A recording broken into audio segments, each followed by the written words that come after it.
Yes. If I back to mention item number 25. If this matter can be taken up on Monday. On the prayer of Mr. Gauhati and Central Government Council for the respondents. Raise the case on Monday.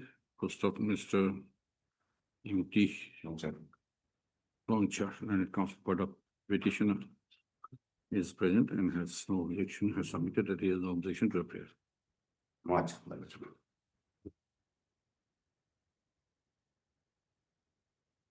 May I please, my lord? Hmm. Lordship, I beg to mention the item number 14.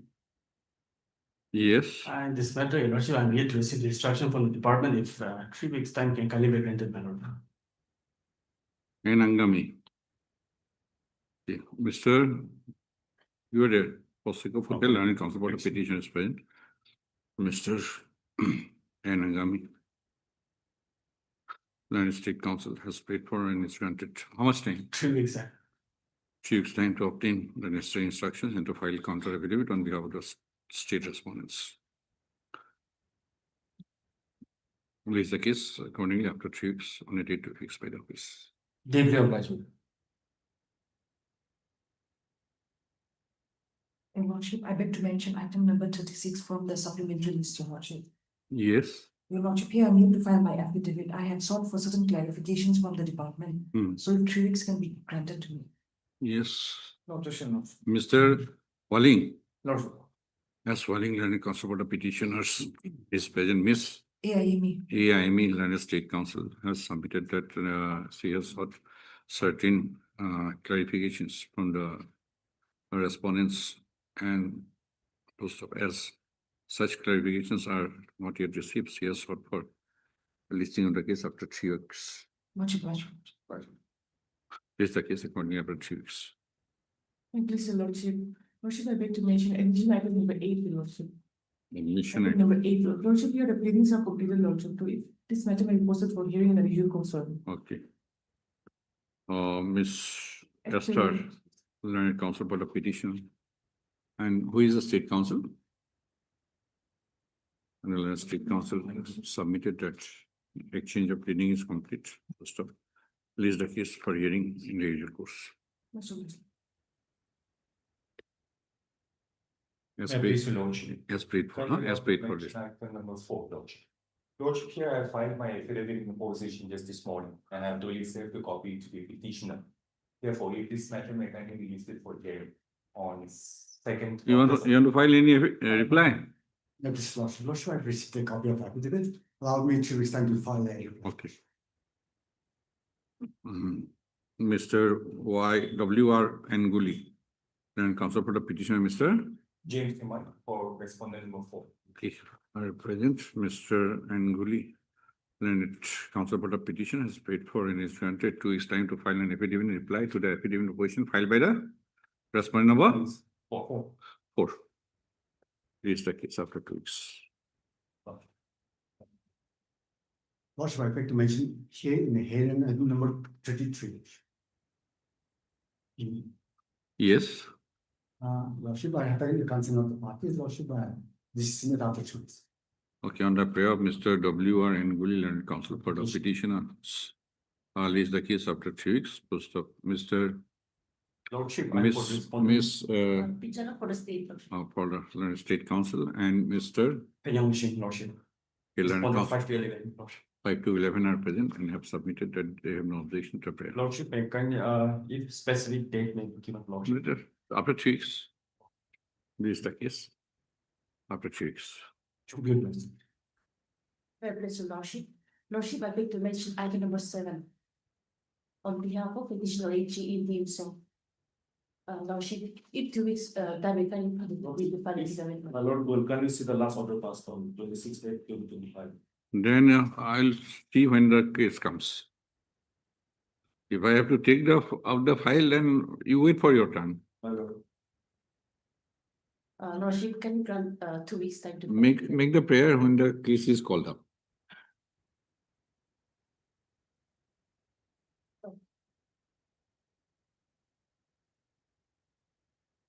Yes, Lordship, I beg to mention item number 6.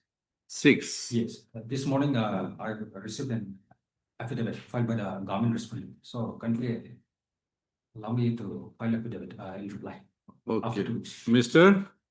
Mahaga. Learned Counsel for the petitioner has submitted that he has received a copy of the counter affidavit filed by the state respondents today and has prayed for 2 weeks time to file an affidavit in reply to the state counter affidavit. Full stop. The prayer is allowed. Full stop. Mr. Ms. Swainsul and State Council and Mr. Libos coverage corresponding 6 are present. Okay, after Um, 2 weeks. Lordship, I beg to mention item number 15.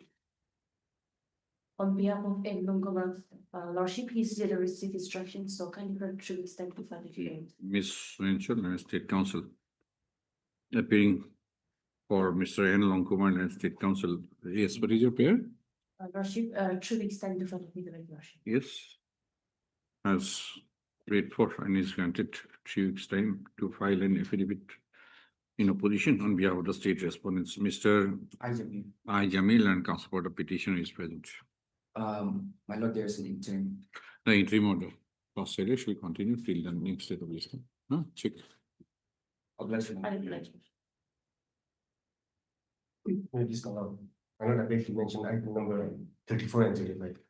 34. Hearing item number 34 and 35. my lord. Yes. Why not? I pray that if this matter can be on 7th of October. my lord. Yes, Miss Yes. Esther. We have no objection. Okay, Miss Esther and counsel for the Yes. petitioners is present. Mr. V. D. Soto, Soto correspondent number 4, and counsel for the respondent number 4 in both the cases. in both cases. Okay, Lordship, there's an in interim both the order. writ petitions has sought for listing of the case.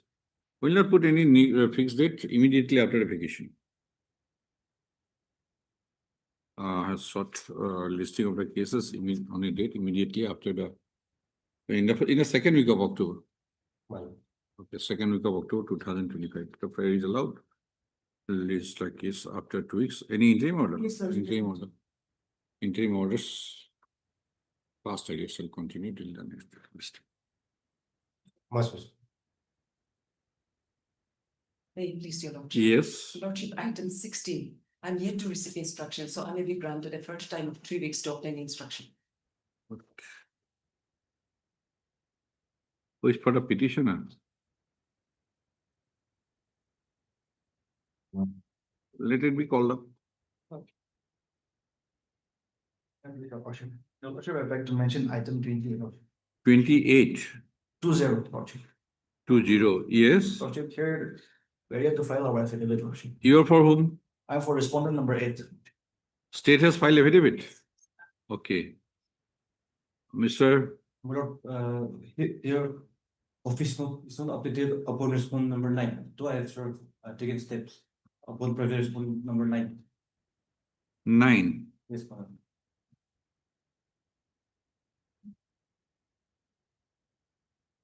Mr. Fakir Ichanbur and counsel for the petitioner, Ms. Esmeril and state counsel for the your senior government advocate. Senior government advocate for the state respondent and Mr. Chubalankam.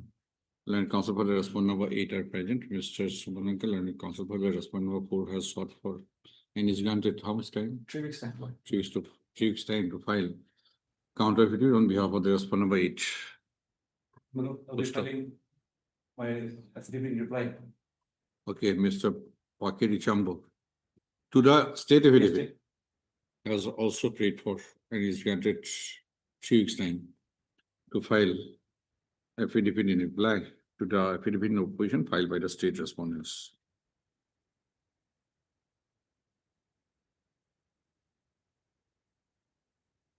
You said respondent number 9. 9. Steps directed. No, I think Steps.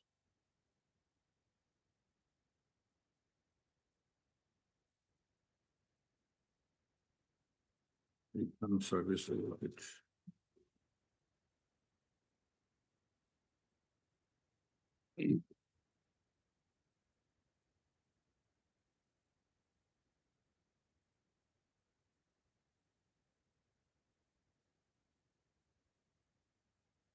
Peruse the office notes.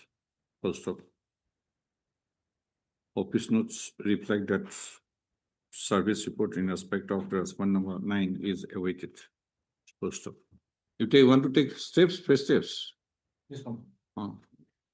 As prayed for, the petition is allowed to take first steps for service of notice upon the respondent number 9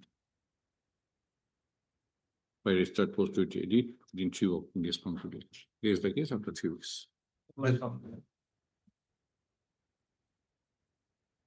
Lordship, Lordship, I'd like to mention hearing item number 24.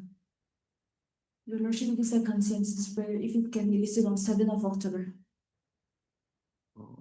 Which item? Okay, 25. Okay. Item number 24. Okay, on the prayer of Miss She said to me, Council for the petition is the case on a date in the second week of November or October. October. 7th of October motion. Okay, not in the first week. Oh, sorry, the second on a date in the second week of October. Yes, Your Lordship, item number 28. 28. Yes. If it can be listed after 2 weeks. Okay, on the prayer of so-and-so, Learned Council for the petitioner, is the case after 2 weeks, on a date 2 weeks, by the office, Miss so-and-so, Learned State Council for the state respondents is present. Yes, Lordship, item number 29. 29. Yes, please. Your Lordship, there's a similar matter pending. So if it can level with WBC 52 of 2024. Miss so-and-so, Learned Council for the petitioner, and Mr.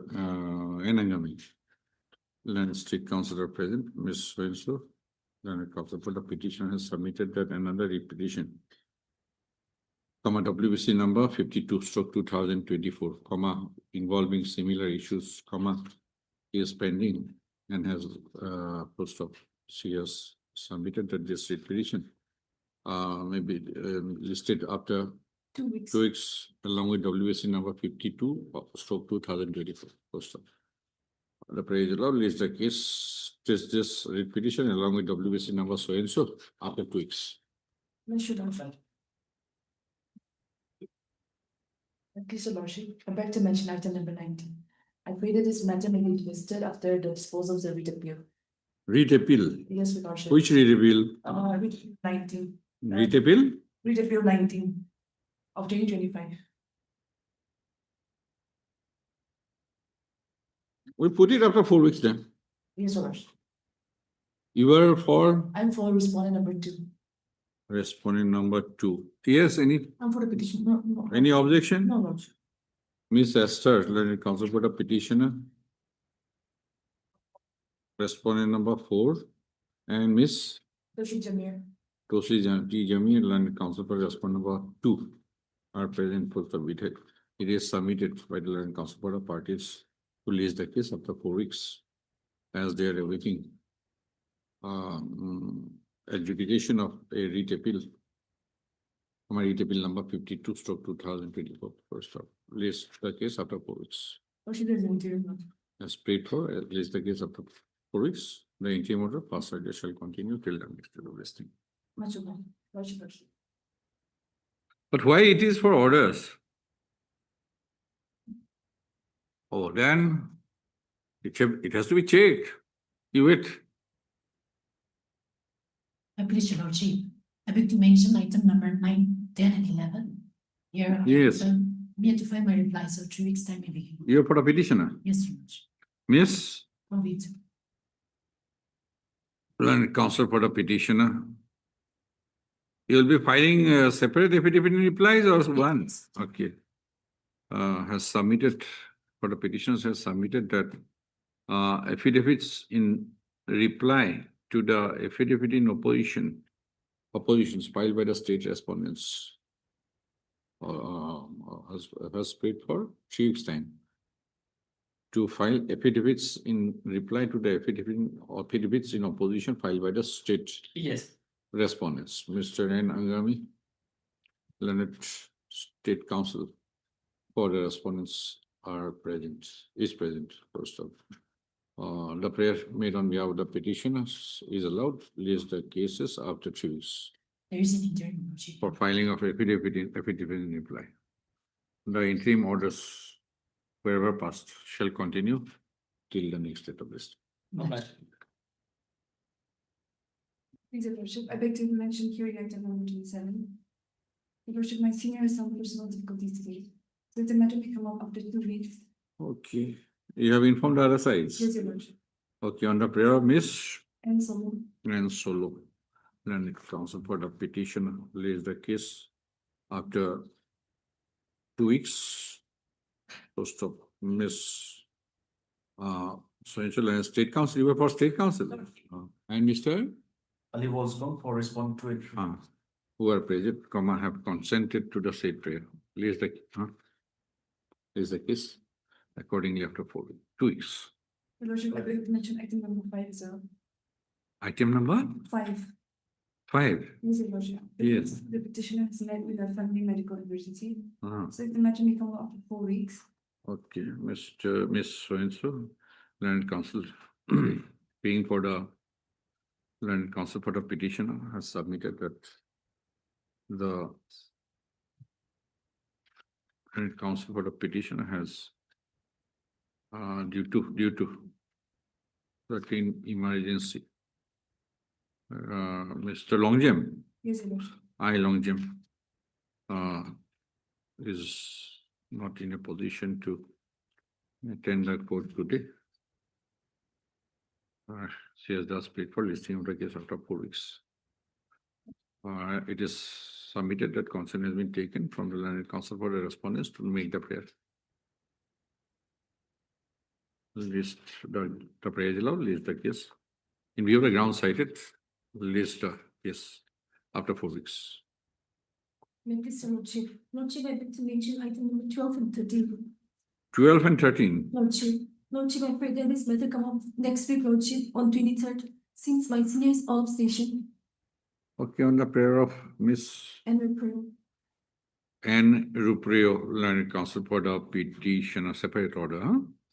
List the case on so-and-so. Lordship, not on 23rd, on the 22nd on Monday, Lordship. I have a fixed matter, Lordship, on 23rd, Lordship. on Monday, madam. 22nd. Mr. N. Angami, Learned State Council is in attendance. Same, Lordship. separate order. Deeply obliged. Please, Your Lordship, I beg to mention hearing item number 26. Lordship, on behalf of the council for the petitioner. Lordship, the council for the petitioner, due to medical emergency, could not appear today. Okay. So if the matter could come. Miss Learned Counsel appearing for Mr. Zasid Soli, Learned Counsel for the petitioner, has submitted that Mr. Zasid Soli has some medical emergency.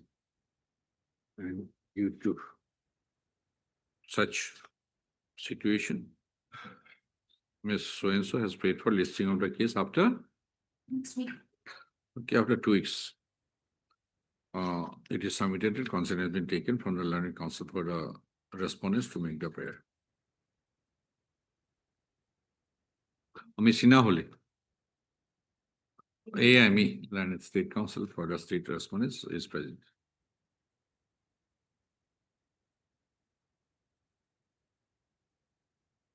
For admission, item numbers 1 and 2. 1. Please,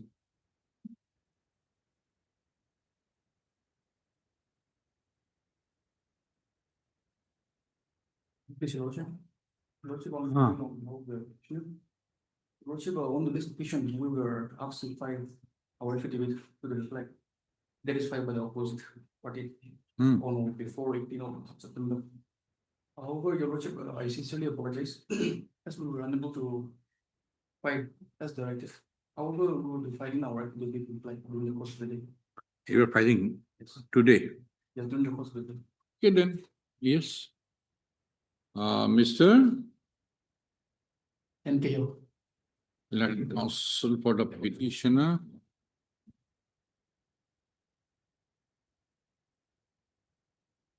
Miss AIME, Learned Government Advocate for the Nagaland for the state respondent as Miss. Council of the God. Okay. Miss so-and-so, Learned, standing, you are standing counsel. Who is this, your senior? Okay. Learned Counsel, on behalf of Mr. A. Jimomi, Learned Standing Counsel, Gauhati High Court. are present, First up, Mr. Swainsul and counsel for the petitioners.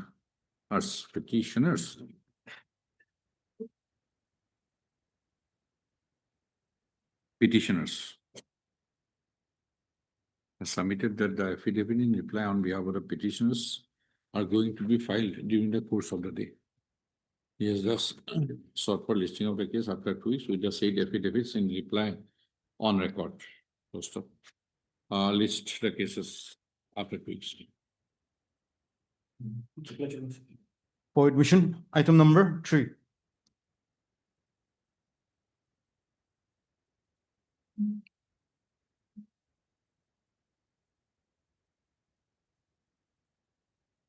Yes, Lordship, I have received the affidavit in opposition filed by the private respondent this morning, so I may be given some time to file reply to both the private respondent as well as the state.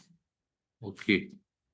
Miss, for the petitioner, there are private respondents. Yes, respondent number. Miss Learned Government Advocate, Nagaland, for the state respondents, and Mr. Soto for respondent number 5. 5 are present. First up, Mr. Soto has submitted that the affidavit in opposition on behalf of the respondent number 5 has already been filed. Yes, I am for the respondent number 5. Has already been filed. Yes, First up, Ms. Swainsul and counsel for the petitioner has prayed for 2 weeks ago. and is granted 2 weeks time to file reply affidavits to the counter affidavits filed by the state respondents and the respondent number 5. Raise the case after 2 weeks. On a date 2 weeks by the office. For admission, item number 7. May I please, Madam Lordship, there is a case where I have been unjustly retired prematurely, Lordship. Lordship, may I kindly see the last order passed by my Lord Justice Debashish Barua. Seen. Yes, giving. Yes. Lordship, I wish on behalf of petitioner Jim Dim, so he's not keeping well, so if this matter will come up after. This is the 2024 case, Lordship. And Im Song additional AG. Lordship. they have been taking Actually, time, seeking time again and again and again, Lordship. I have been unjustly retired, Lordship. that will be a subject matter of adjudication. Lordship. Justly or unjustly, Lordship. we have not applied our mind. Lordship. It is your contention. Yes, Lordship. But it is apparent, Lordship, of the trust of the reform. Yes, madam, why it has been recorded that time and again opportunities were granted. It looks like Lordship, he's still to receive instruction, Lordship. but why he is not receiving? He is additional AG, he is not receiving instructions. If the additional AG is not receiving instructions, then how the other state council will be receiving instruction? Is it not? Okay.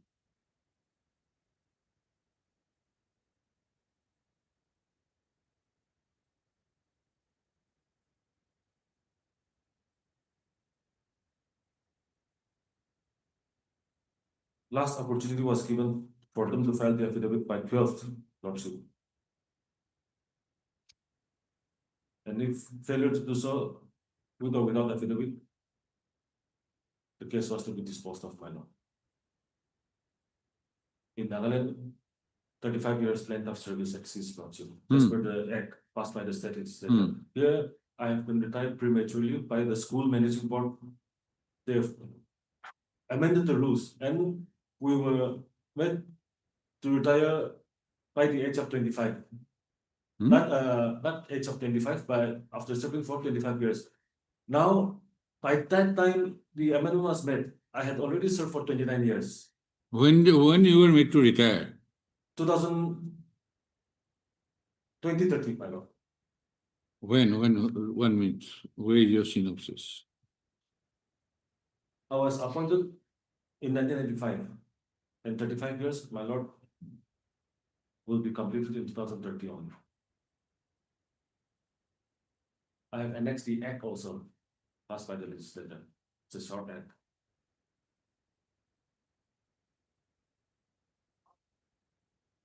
This battalion higher secondary school Yes, Lordship. is a school under the purview of the state government. Yes, Lordship. Hmm? Yes, Lordship. Like this Assam Rifles paramilitary, they have their own schools. Likewise, this police battalions, they have their own schools, Lordship, where the commandant is the appointing officer. I have annexed the appointment order also. The appointment order is at page 16, Lordship. It is very clear. Government of Nagaland, Office of the Commandant, 2nd Battalion NAB.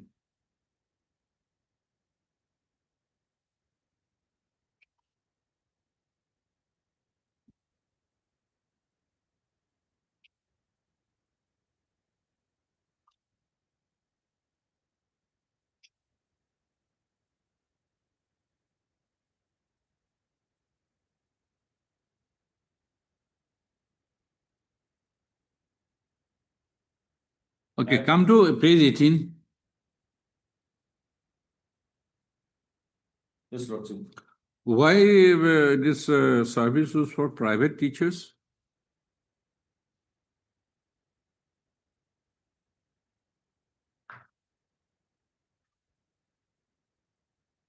Lordship, this, I don't know, Lordship. If you don't know, how can we know? No, Lordship. Why the word private teachers have been used, Lordship? Yes. Yes. However, I am not a private teacher, Lordship.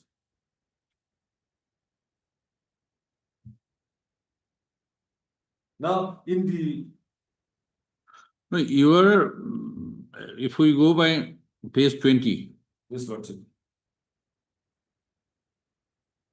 the service rules for teachers of 2nd NAP Battalion Higher Secondary School Yes, Lordship. approved by the authority. Where is that?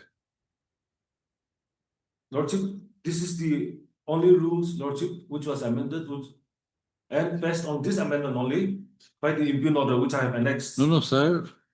There is a service rule according to this, page 20. Yes, Lordship. This is not the state government service rules. Yes, Lordship. Now, I have Right. Yes, yes. Right. And there it says service rules for teachers of 2nd NAP Battalion Higher Secondary School approved by the authority. Yes, Lordship. Now, I have tried my best to get my hands on that service rules, Lordship. So without knowing actual position, how can we Now- deal with the matter? Because school managing body and commandant is involved, they are involved. Lordship. You the cannot state- just readily The state government may be directed rely to upon pass that. service rules. It is their rules.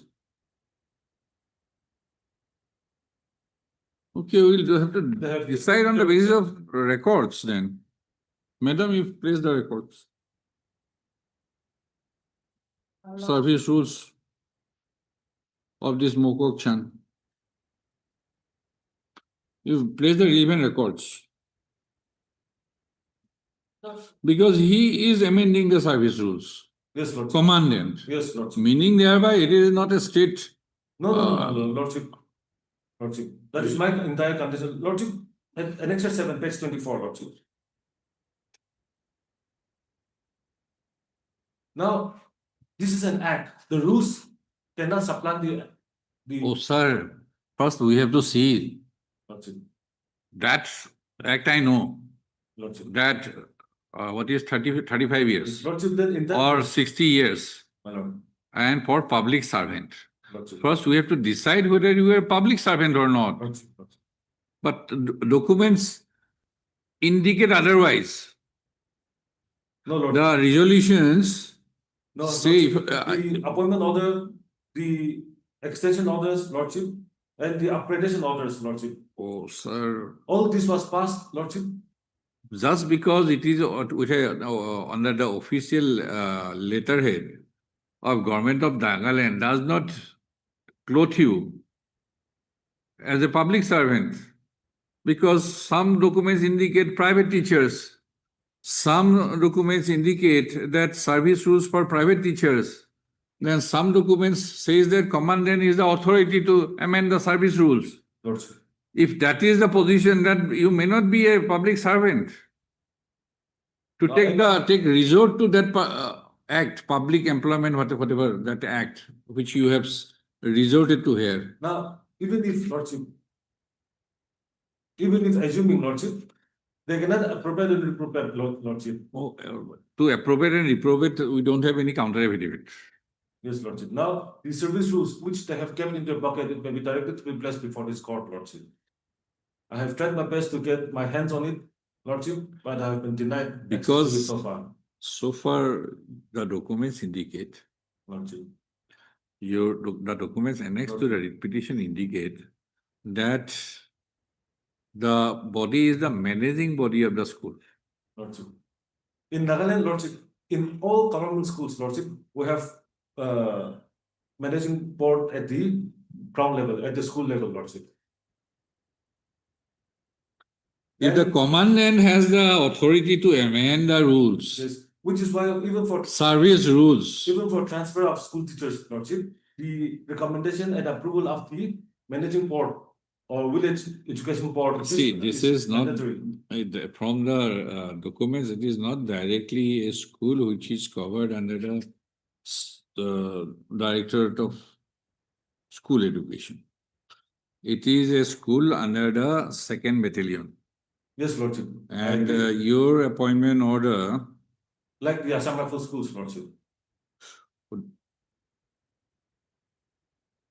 Lordship, let me file a affidavit. An opportunity may be given as last opportunity, Lordship. because we tried to proceed, but we are not yet satisfied. 1 minute.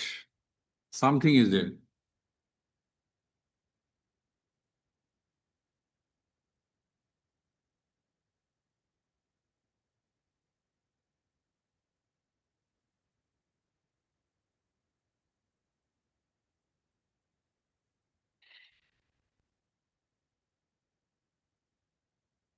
Service rule is there.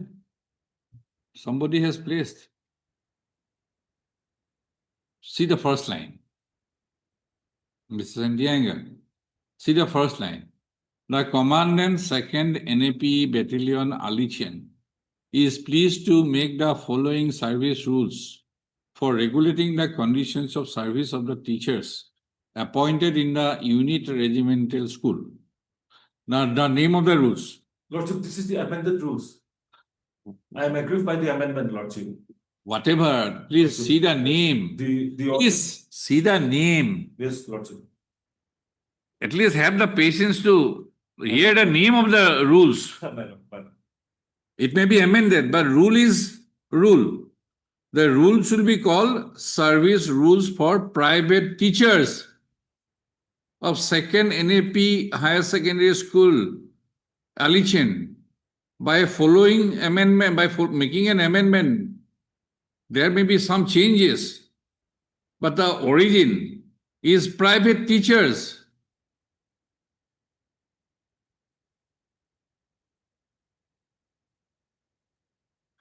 Then it is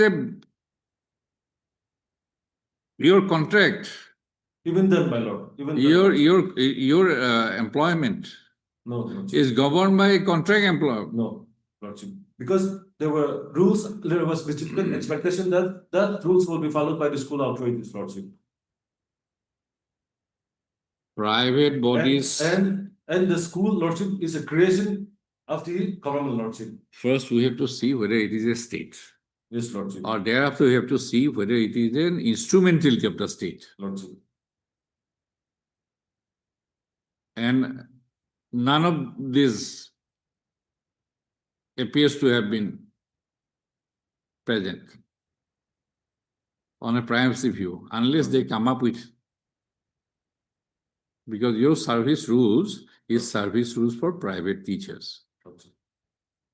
If you are a private teacher, Lordship. then you cannot take resort to that act of public employment Yes. readily, Yes. unless you satisfy all the conditions. Yes, Lordship. Then, if I cannot. And if it resolve is, the you do not election. fall, your employment do not fall within the purview of public employment, Yes, then the termination Lordship. may be illegal. May be illegal, My lord. but you cannot seek the writ of mandamus for restatement of your service. For education, my lord. For Restate- education purposes, writ can be exercised, my lord. I have done some research, Lordship. Good, you have done the research. In some other. Then you go through and come up with My lord, your submissions. after 2 weeks. TMA Pi. TMA Pi My lord, foundation case. yes, Lordship. It is a judgment delivered by 9 judges. Teachers governed by rules, and teachers in educational institutions Lordship. without receiving aid, with receiving aid, with grant, all have been explained. Yes, Lordship. And the nature of employer-employee relationship. Yes, Lordship. Your imparting education to the students Lordship. is discharging a public function, but your relationship with your employer may not be a public Lordship. function to be governed by the constitutional principles. Go through it. Lordship. Lordship. But we have to give some time. Either you produce the files, records, or file your counter affidavit. Third, Mr. Senti Iyengar, learned counsel for the petitioner, and Miss So-and-so, learned government advocate, appearing for Mr. Im Chong, learned additional advocate general, Nagaland, for the respondents.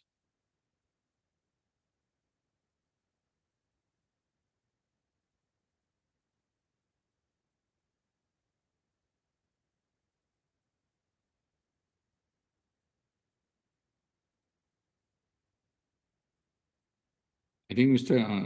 Senti Iyengar, you wait for their counter affidavit. That will be more beneficial for you. Lordship. If they don't deny, you can have a case. Lordship. But Lordship, The state respondents were granted several opportunities to file their affidavit in opposition. First of this court on 26/8/2025 had been taking note of the failure, consistent failure on the part of the state respondents to file the affidavit in opposition, had observed that the affidavit in opposition of the respondents should invariably be filed by 12/9/2025. Full stop. Today, Ms. So-and-so, learned State Council, appearing for Mr. Im Chong, learned Additional Advocate General, Nagaland, has submitted that Mr. Im Chong is indisposed. Full stop. Be that as it may, this court has proceeded to look into the materials brought on record. Full stop.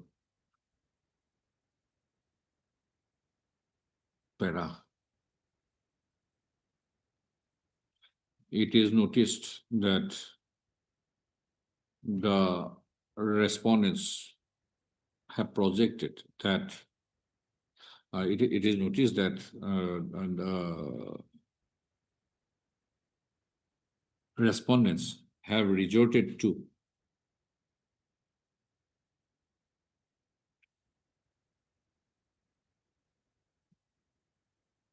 the provisions of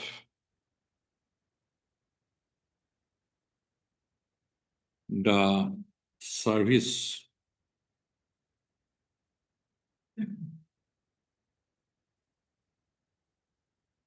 rules for private teachers of second NAP higher secondary school, comma, Alichin, quote unquote, to regulate the conditions of service of the petitioner.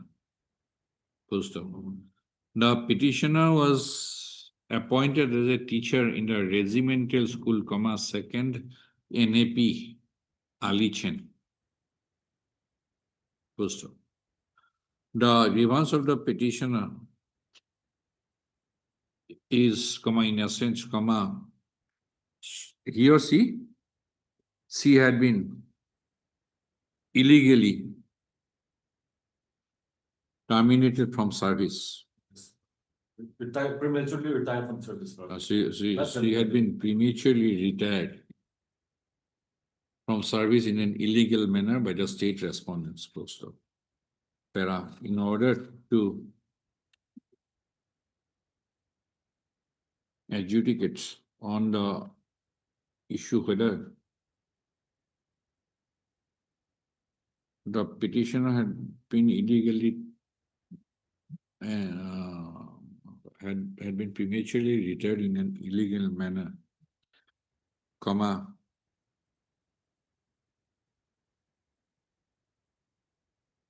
a determination is to be made as to whether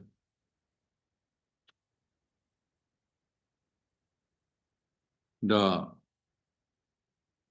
service of the petitioner is a public service. First of a determination is also required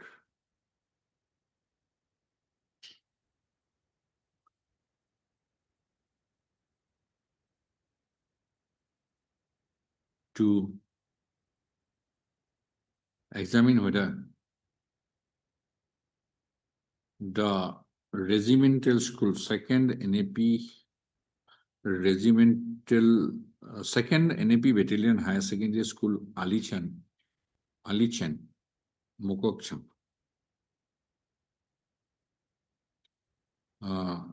comes within the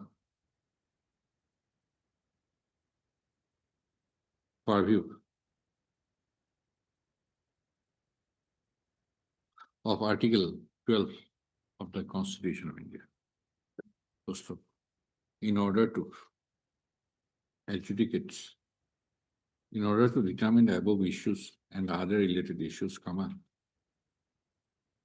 a counter affidavit from the respondent authorities is found necessary.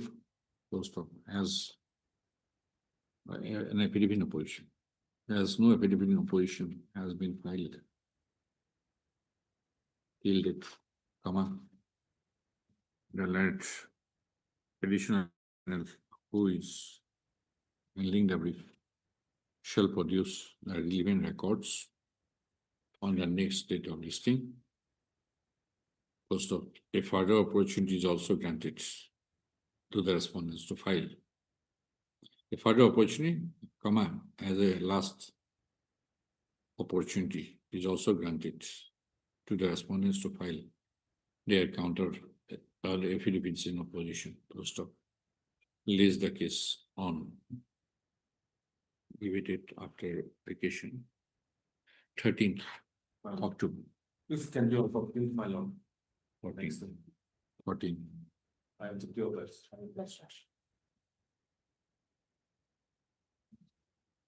For admission, item number 16.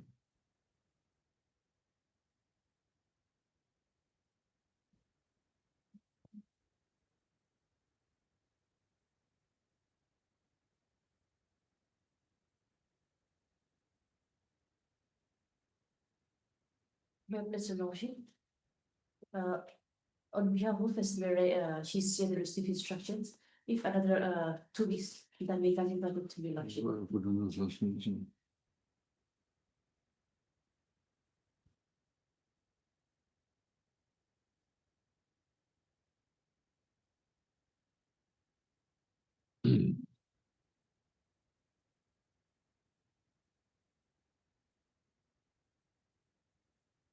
The petitioner is in suspension for 10 years.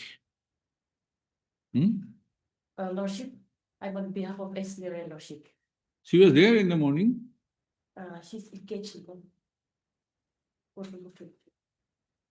So why you were not filing affidavit? If it is, whatever is reflected is correct, what happened to the criminal proceeding? The senior, now. Oh, you are also without instruction. Okay, on the prayer of Mr. Council appearing for the petitioner, Miss Pichano on behalf of SBR. Pronostico Pichano, learned government advocate, appearing on behalf of Miss Esme, learned senior government advocate, Nagaland, lays the case on so and so date. The respondent, state respondents shall file, shall ensure that its affidavit in opposition is filed on or before the next date of listing. Lays the case on letter date, video letter 13th October. If you are ready with the instruction, I could have disposed it of. For orders, item number 10. Your number? 10? 7.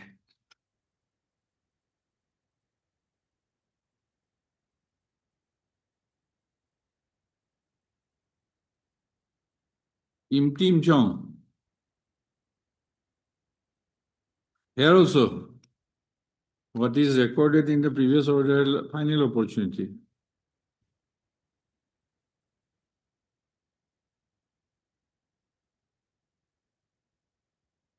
Lordship, on behalf of petitioner chief, instantly list this matter after 2 weeks, Lordship.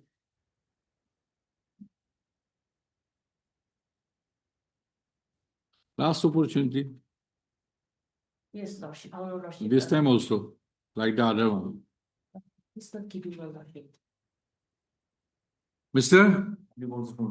Yeah, Councilor petition is present. Miss Pichano Lanet Government of Nagaland has submitted that Mr. Tim Chong, Additional Advocate General Nagaland, is in this post of.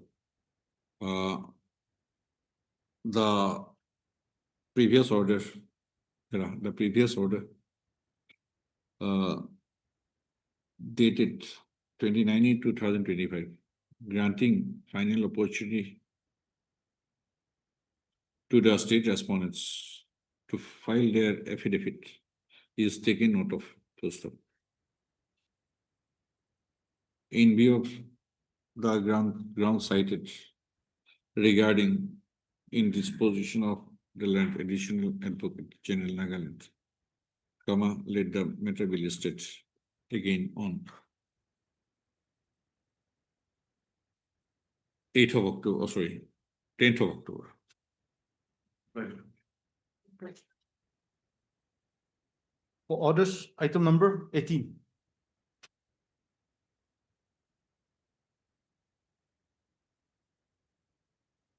Heard.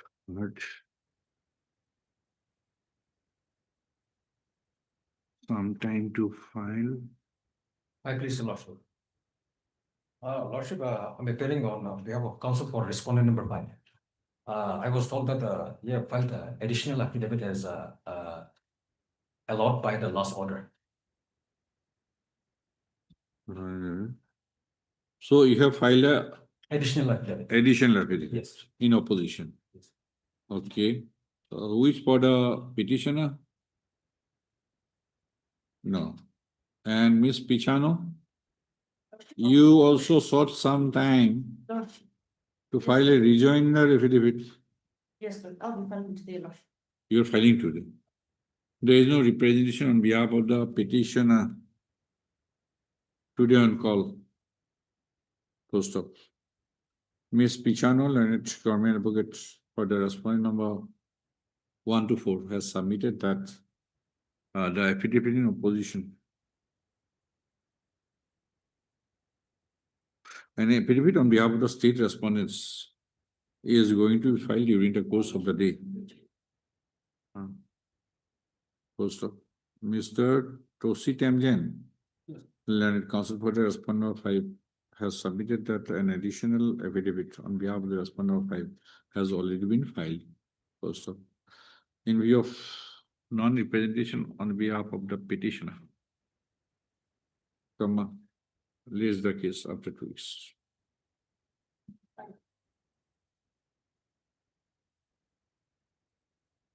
For orders, item number 19. Yes, somebody said in the morning. What you said? Some service. Yes, sir. Service. Respond number 3 still away. Okay, Miss Esther, petitioner. And Miss Pichano. You are for? 4. Learned government advocate for the respond number? 4. 4. Yeah. You are for? Respondent number 2. The brother. Miss, Judicial. respond number? Respondent. Who represents 1? I think you. Yours, still- Even one else. State of Nagaland, 1 and 4. Okay, are present.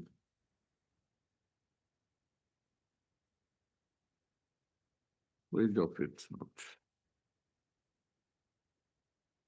We took steps on 5/5/25.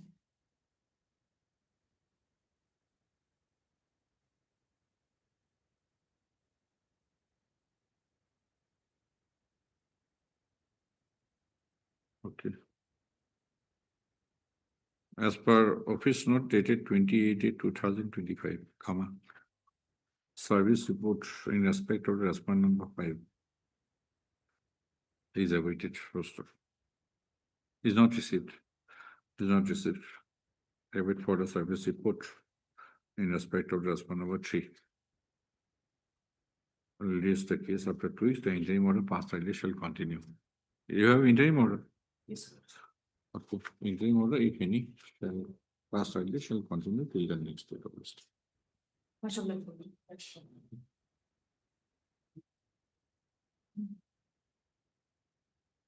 For orders, item number 21.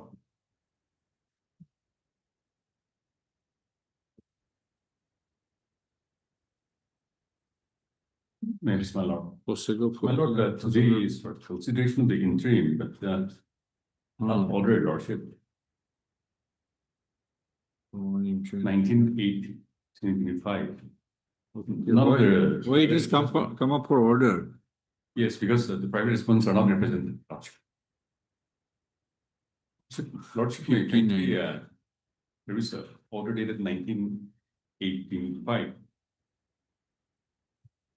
The second last paragraph. Paragraph 16. The prayer for interim relief shall be this, considered only after the additional service notice in the private respondent's lordship.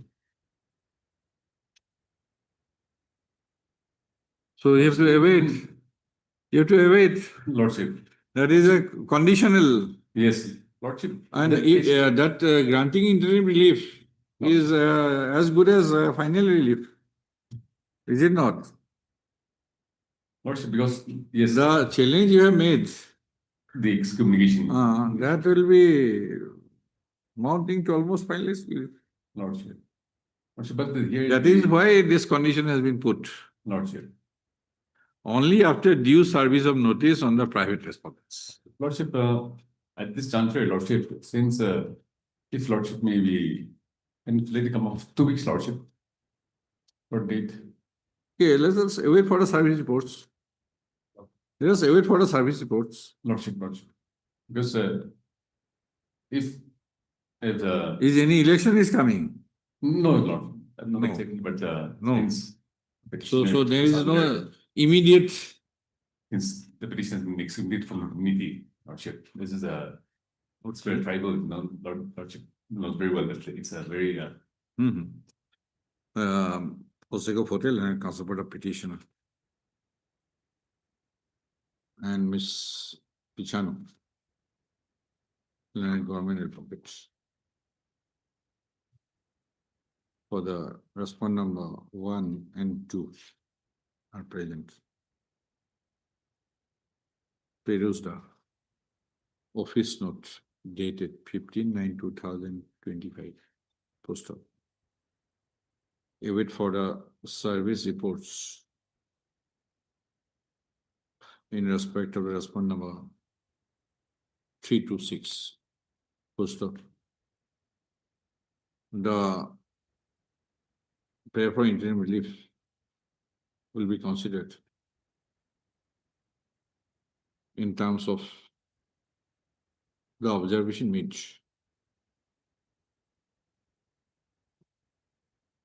is kept open for consideration in deference to the observation made in the order dated 19/8/2025. Please take this after 2 weeks. Lord.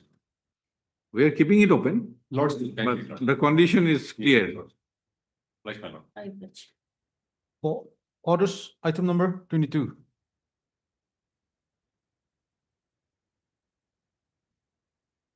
May I please, my lord, service upon respondent number 2 to 6 is still available, Lordship, and this is the first return of that, Lordship. So let it be come after 2 weeks, Lordship.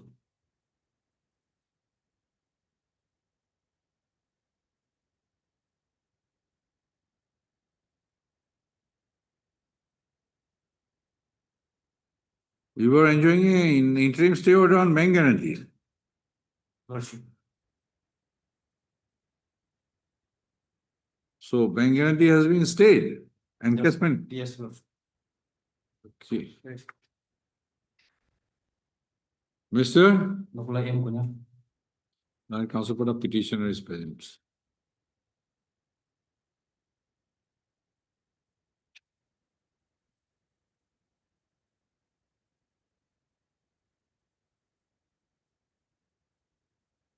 Peruse the office not dated. The Central Government Council for the respond number 2 is found absent today on call. Post of Peruse the office not dated 11/9/2025. Post of in view of the office note, come I wait for the reports as regards service of notice upon the respondent number 2, 3, 4, 5, 6. and 6. Post of the office note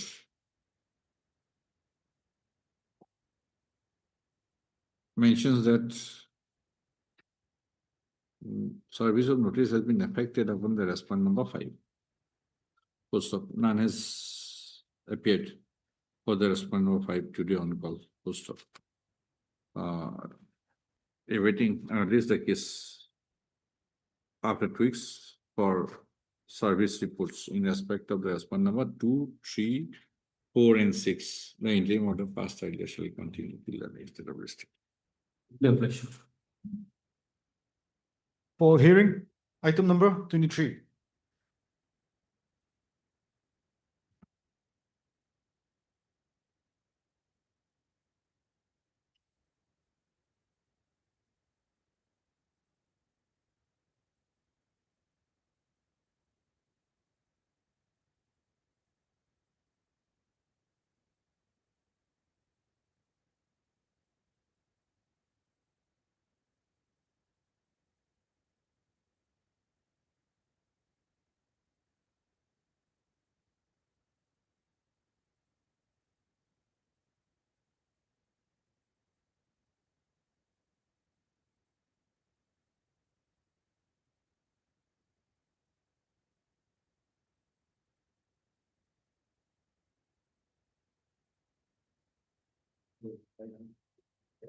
Yes. Lordship, the other day, Lordship was inquiring about the status of Brahma. Whether it is OBC or class or ST. Well, Lord, as per the Google, we as per the Google report, Raba is also known as Raba, and it is considered to be a scheduled tribe in the Assam in terms of the Google report. Just for lordship's satisfaction, because besides that, I'm not able to get obtain any official documents. Now, my lord, the other day, I have gone through the review for the evidences, read out the evidences in the documents. Now, just to recap the issue that the judiciaries, what I hope it is not necessary to repeat the facts which was discussed the other day. First, there's three aspects, that in two aspects, indigenous inhabitant Yes, certificate. Yes. What is the source? yes, Secondly, there is another one, my lord, scheduled tribe and backward. backward. But So this must be have some statutory. yes, my lord, I'm placing the reports.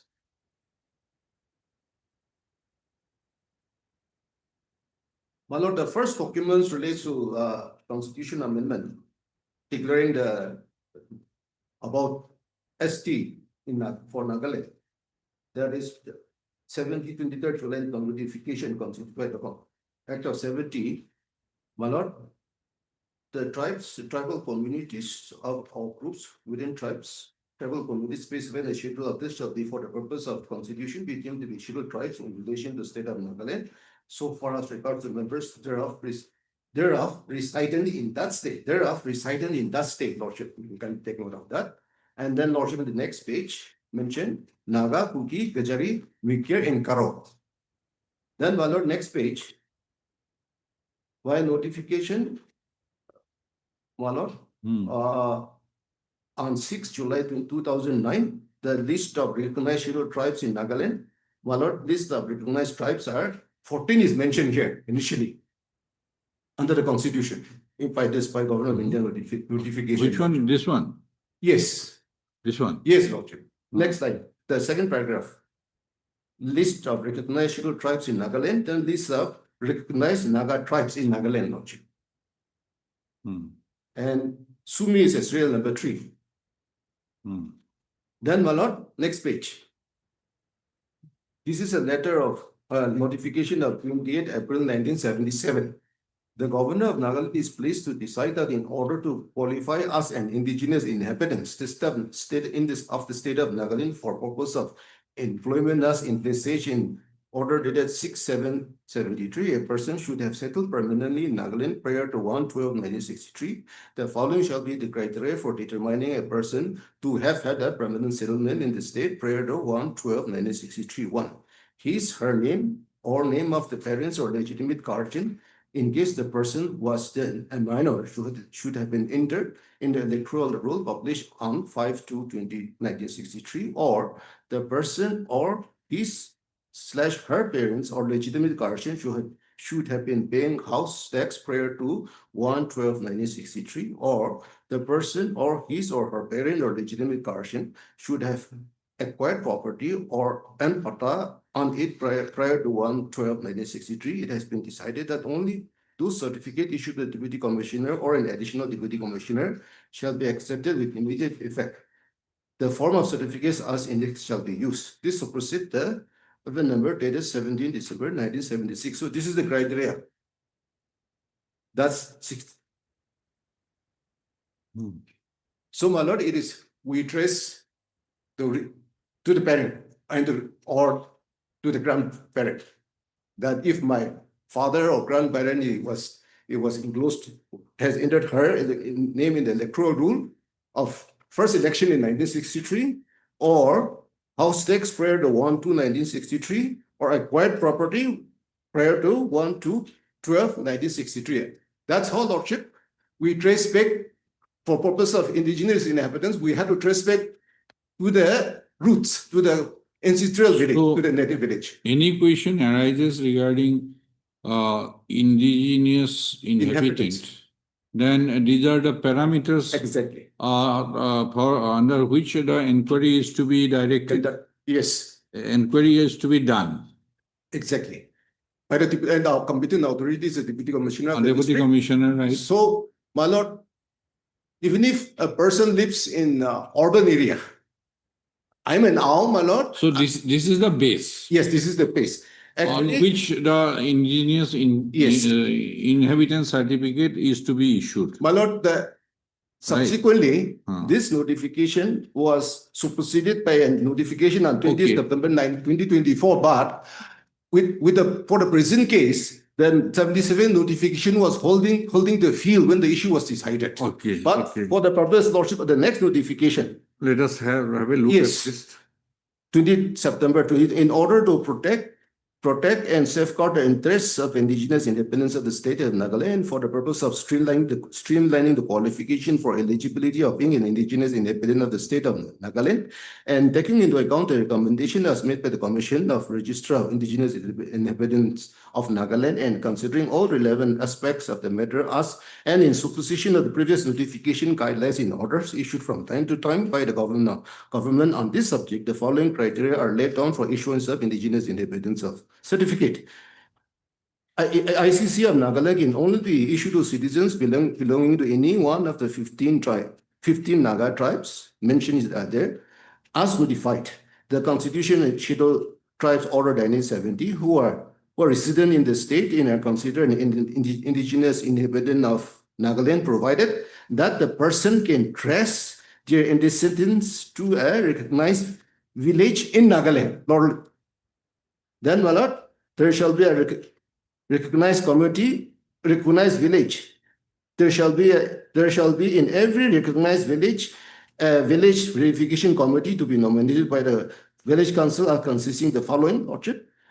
The list of committee members must be convened in the office of the deputy commissioner concerned through the area administrative officer before the 10th of January every year. Only members of the committee who are officially intimated to the deputy commissioner may verify the applicants.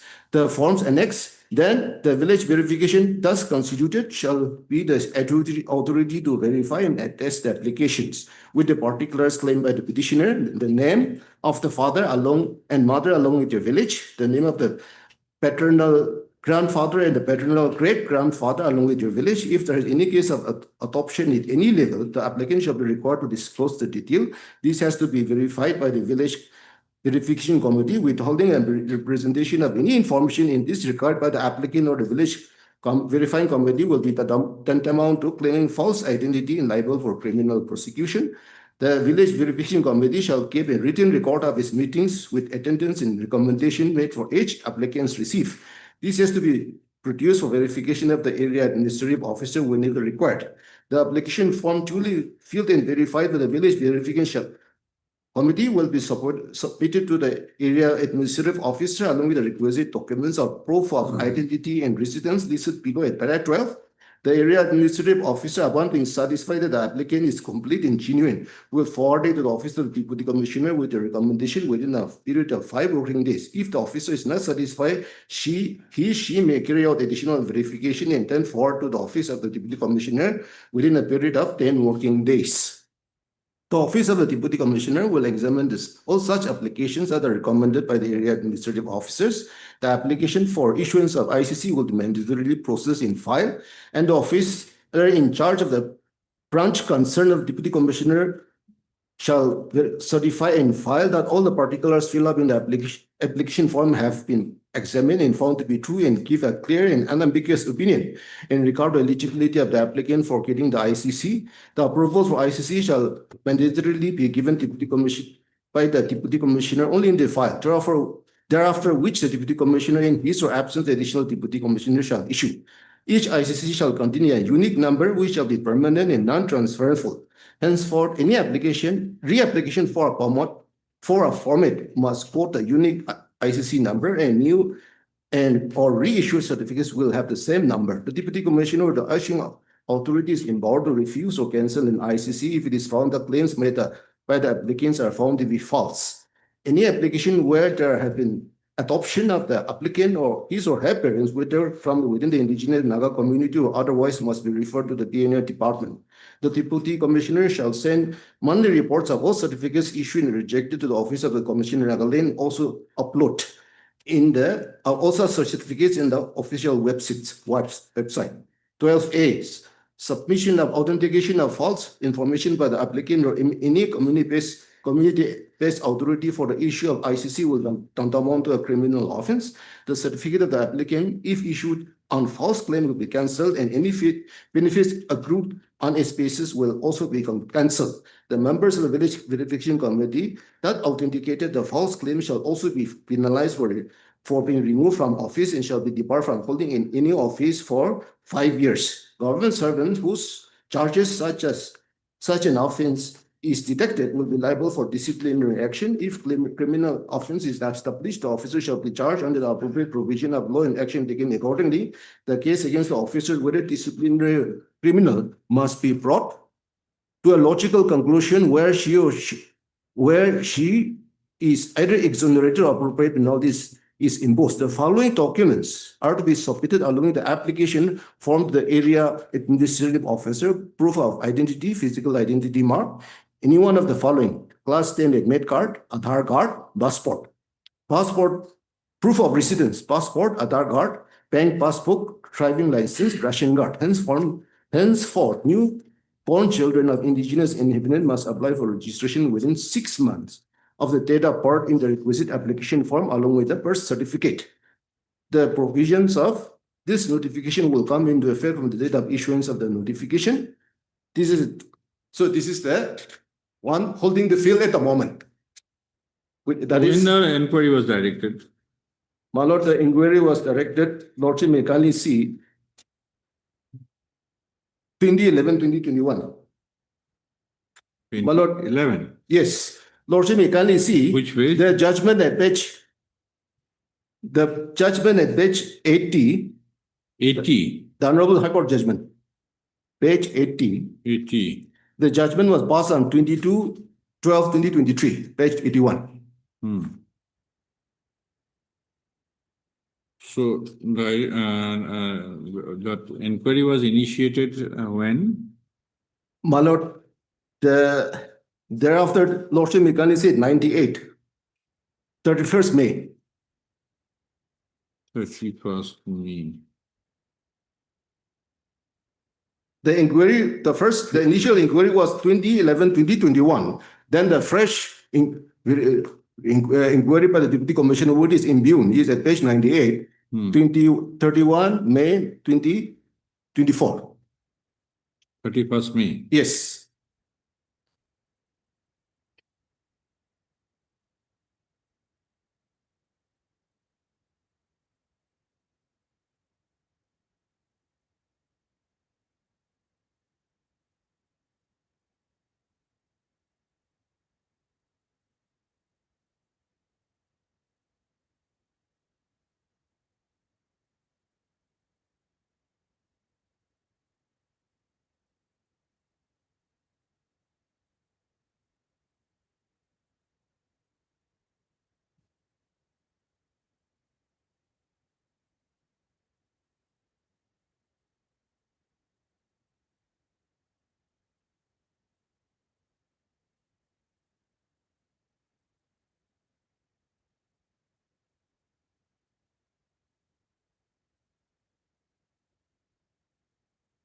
And who is to be called a legitimate guardian? If we go by the 77 notification. My lord, in the president's case, since the father is alive, because Right. I'm not. Name of parents, it is, yes, it is okay. His or her parents. There is another angle regarding bringing up. The question is it in circumstances, my lord, if the person as an infant is adopted by somebody, or when the person is minor, maybe that is otherwise. I can't envisage the situation on this. Guardian in what side? Because Lordship, my understanding of the issue is indigenous inhabitants, the way we understand is by blood. Yes, yes. No, we have to see the notification. Yes. We are within the controls of the notification. Yes.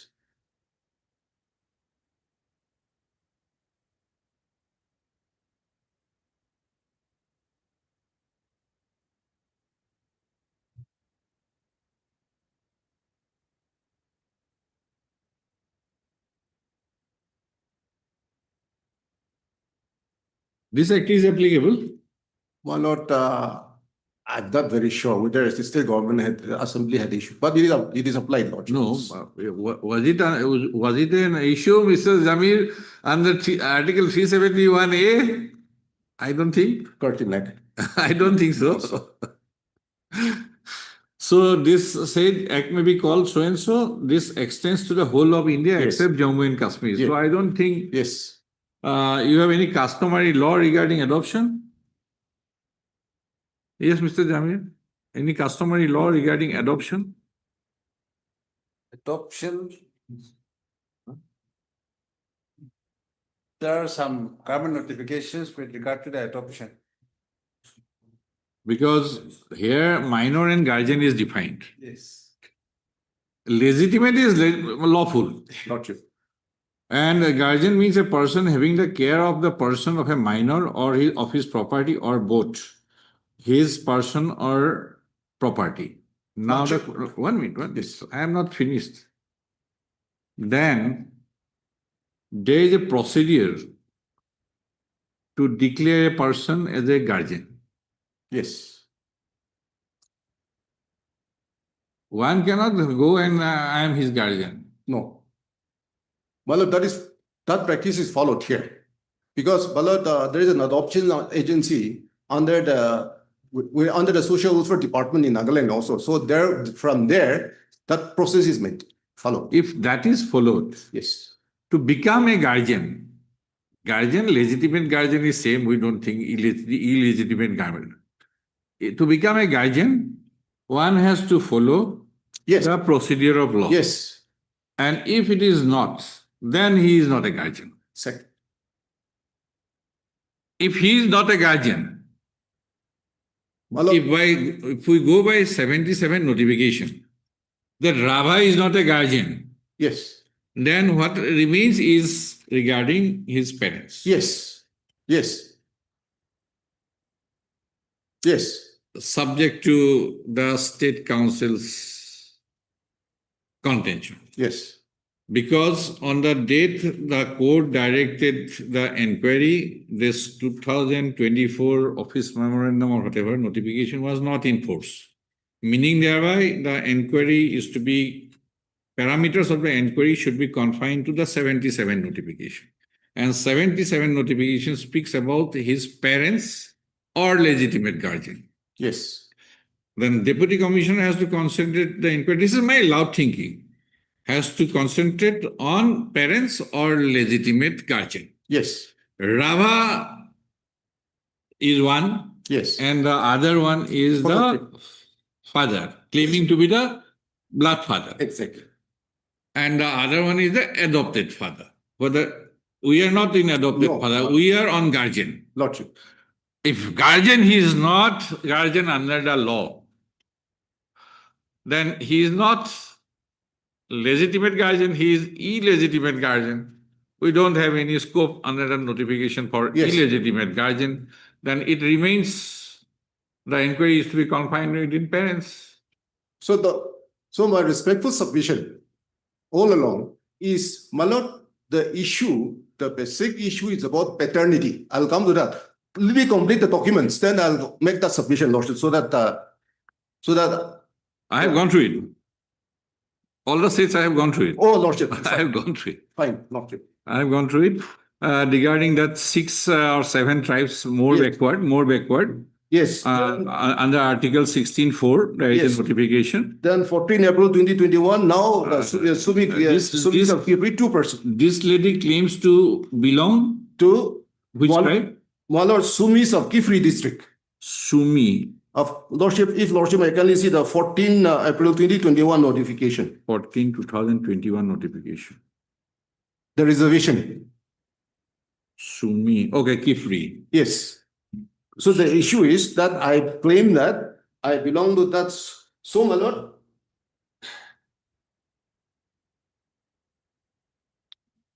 lord, the issue is I'm entitled to come within that purview of 2% for Sumi of Kifri only if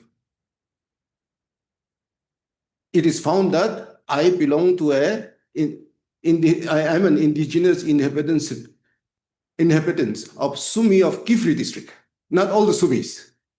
And that's how, Lordship, Otherwise, this is more backward. yes, More backward. yes, But otherwise, Sumi everywhere is what? forward. They are not, it does not come within the advanced tribe. It come within the general category, Lordship. General, but still scheduled tribe. Scheduled tribe, Uh-huh. Lordship, we have reservation within reservation within reservation.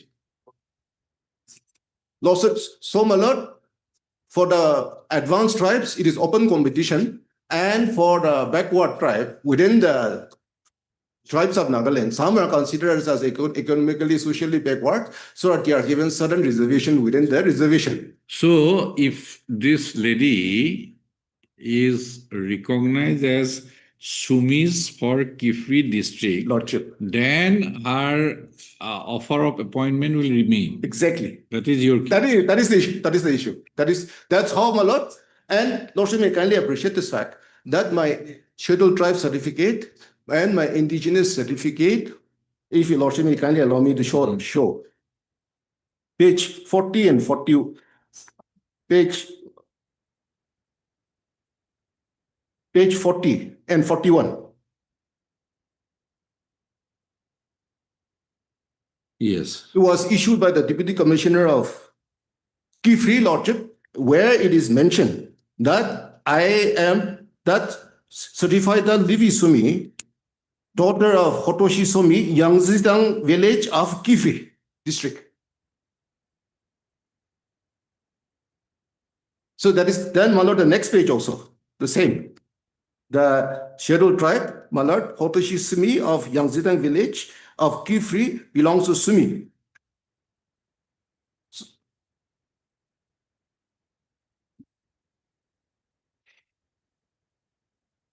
Now come to page 40 again. Yes.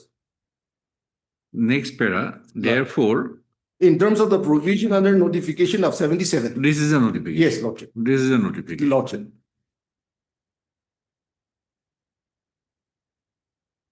Then Deputy Commissioner has already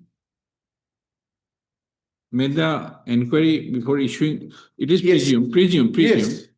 Made the inquiry required Lordship. as per the Yes. notification. Because that is how Lordship may kindly appreciate this fact. For the purpose of issuing of the certificates, my lord, inquiry report is to be submitted by the village council. And accordingly, Lordship, the village Such a framework was not laid down earlier.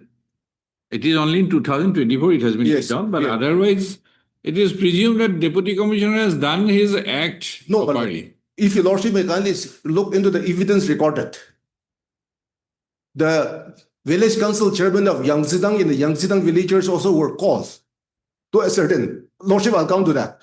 To ascertain. This was issued in the year 2017. Yes. At that time, the other notification was not in force. It did not come. Right. This certificate was issued in 2017 based on 77 notifications. Yes. Lordship may kindly appreciate this fact that earlier it was a copy was issued in 2016, a new format came. Accordingly, a fresh certificate was issued in the year 2017. Otherwise, the content is the same. Just I'm asking Lordship. that this is like a social status certificate, Lordship. scheduled tribe, Lordship. scheduled caste, etc. Lordship. Some more parameters are required to be met. Exactly. Normally, in a social status certificate like caste certificate, ST certificate, SC certificate, OBC certificate, if the Deputy Commissioner issues a certificate, yes, thereafter a complaint is received, Lordship, then the Supreme Court has laid down a framework. Thereafter, the body is in place. Lordship. Every state. Lordship. That is a higher body. That is State Level Scrutiny Committee. Lordship. Deputy Commissioner, he has once issued. Yes. So thereafter, next committee is already there in every state. I don't know in before Nagaland it is there or not, by Madhuri Patil. State level scrutiny committee. Any complaint received, it will go to the state level committee, and it will be headed by a secretary, very high senior official of having good knowledge about the parameters required to be followed. Lordship. And other experts are part of the committee. Lordship. That is how it goes. In case of, it is a case of scheduled tribes, scheduled caste, OBC certificate. Lordship. Whether that state level committee is in place in Nagaland. No, Lordship. In Nagaland, Deputy Commissioner is the competent authority. No, that Which is do and do cancel. whether the Supreme Court direction has been violated. My lord, that I have no comments there. I bet. Much water has flown down. I bet.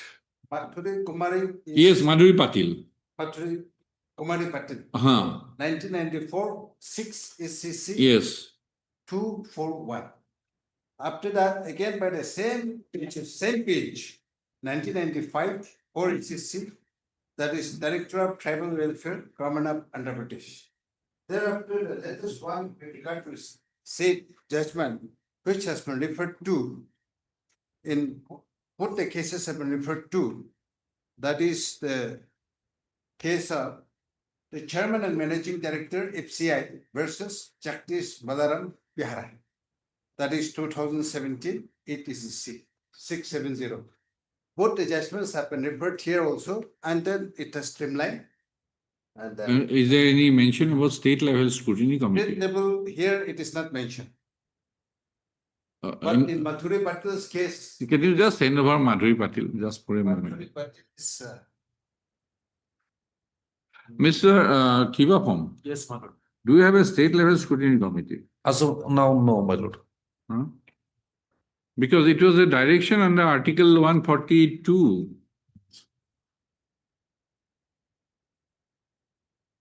See, Mr. We are not experts. No, Lordship. And scope of review is very limited. Let us try every possible angle. Yes.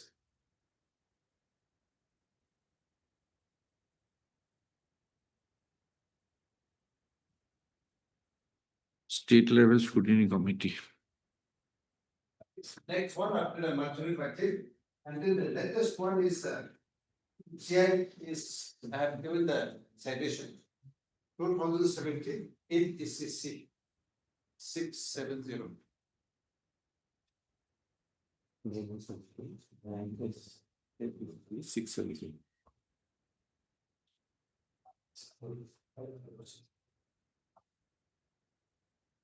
Lordship. Yes. Madhuri Patil, paragraph 13 is on the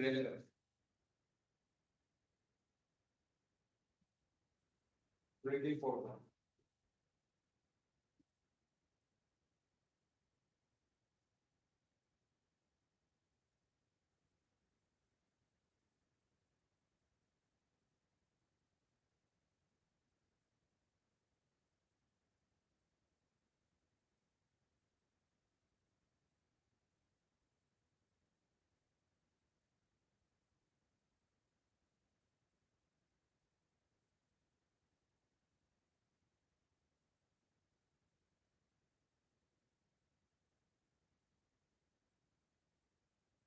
Para 4, sub-para 4. Yes.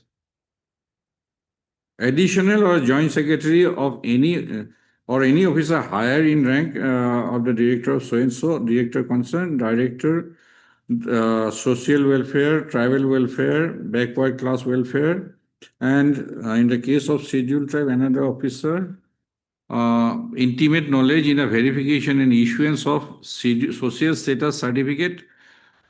In the case of scheduled tribes, research officer who has intimate knowledge in identifying the tribal communities, parts or groups of tribes, so and so.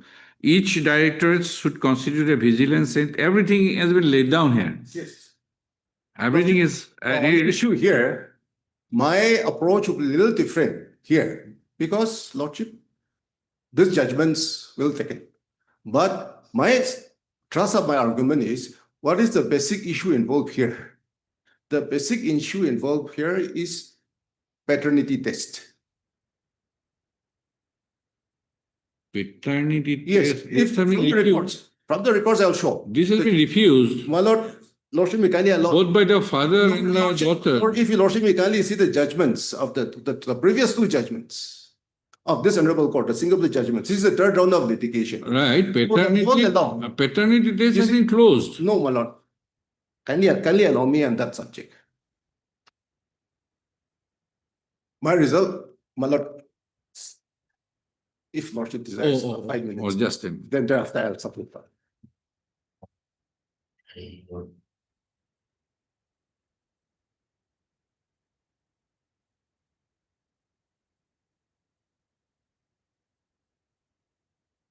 Sama kita nolong saya rasa.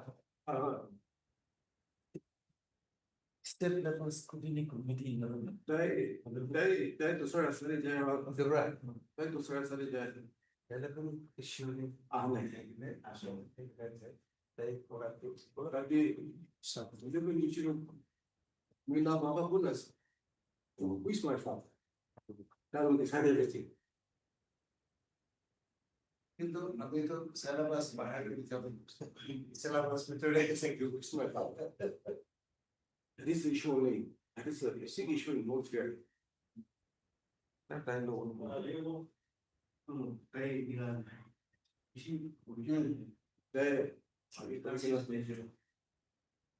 Itu salah lain di China. Yes, brother. Yes, it always will have. Jadi 4-6 essentially too much language kita jadi 4-6 essentially.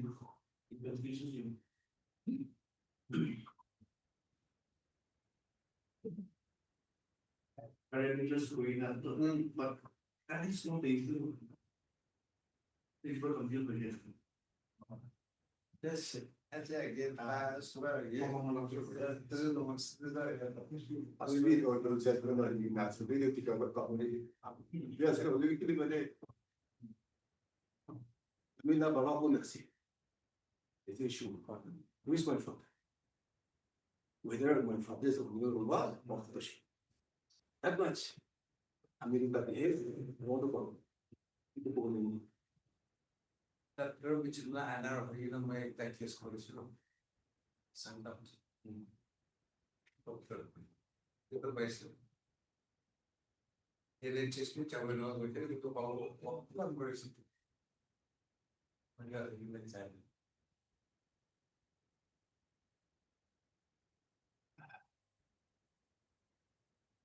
Yeah, doctor for this. It's young and right, another eyes of his oil, requires the triple land. Okay.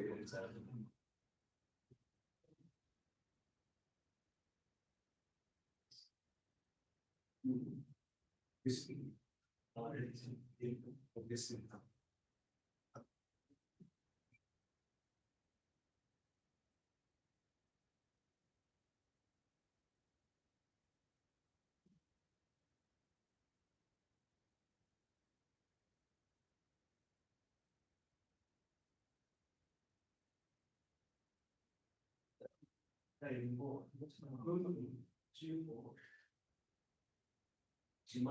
You just look type of another to the so please jadi kali ikut dulu. This is the level. Open to grass with the silver bugger.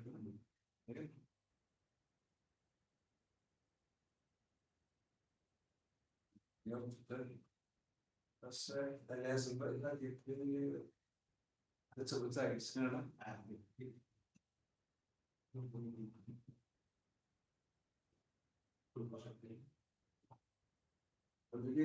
Like millions like the state government has not constituted any community verification or whatever. In the DC level only. DC level too good. I mean, I don't have to sure. dalle quali si non soddisfa la loro richiesta. Again, at the state level, school committee, but what do you want to do?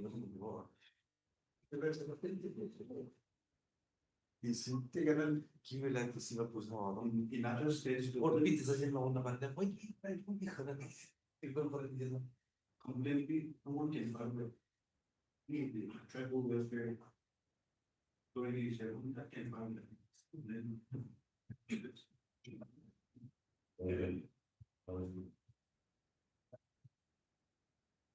May I please your lordship? My lord, my humble submission. The issue involved here is, who is my father? Who is the father of the petitioner? Whether the father of the petitioner is O'Neill Roba or the father of the petitioner is Mr. Hotoshi. Now, lordship, just to recap the facts, I was declared successful on the basis of the documents. And after I was declared successful, a complaint was lodged that my father is O'Neill Roba, not Hotoshi. Accordingly, lordship, the deputy commissioner at page 48 conducted an inquiry on 4/2/2020 and it was Recommended DNA. and the decision of the opinion of the TSDC deputy commissioner was that DNA test to be conducted, but it is not within her purview. Then lordship thereafter at page 51, lordship relying on the two documents, the service document of the two fathers.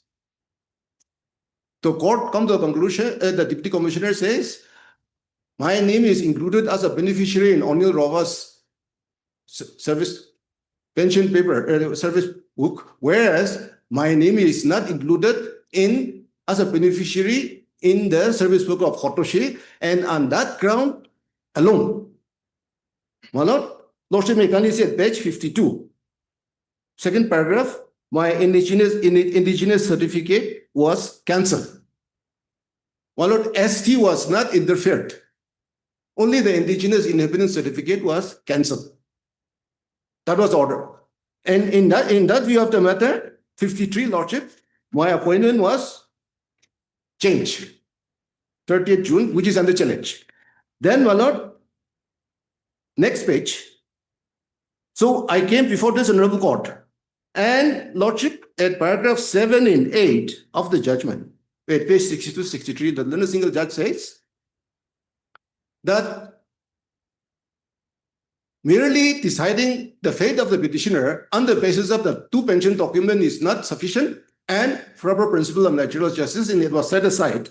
And lordship at paragraph page 64, last four lines, the 30th June 2020 NPSC notification was suspended till the indigenous identity is decided. Then lordship, page 65, the inquiry was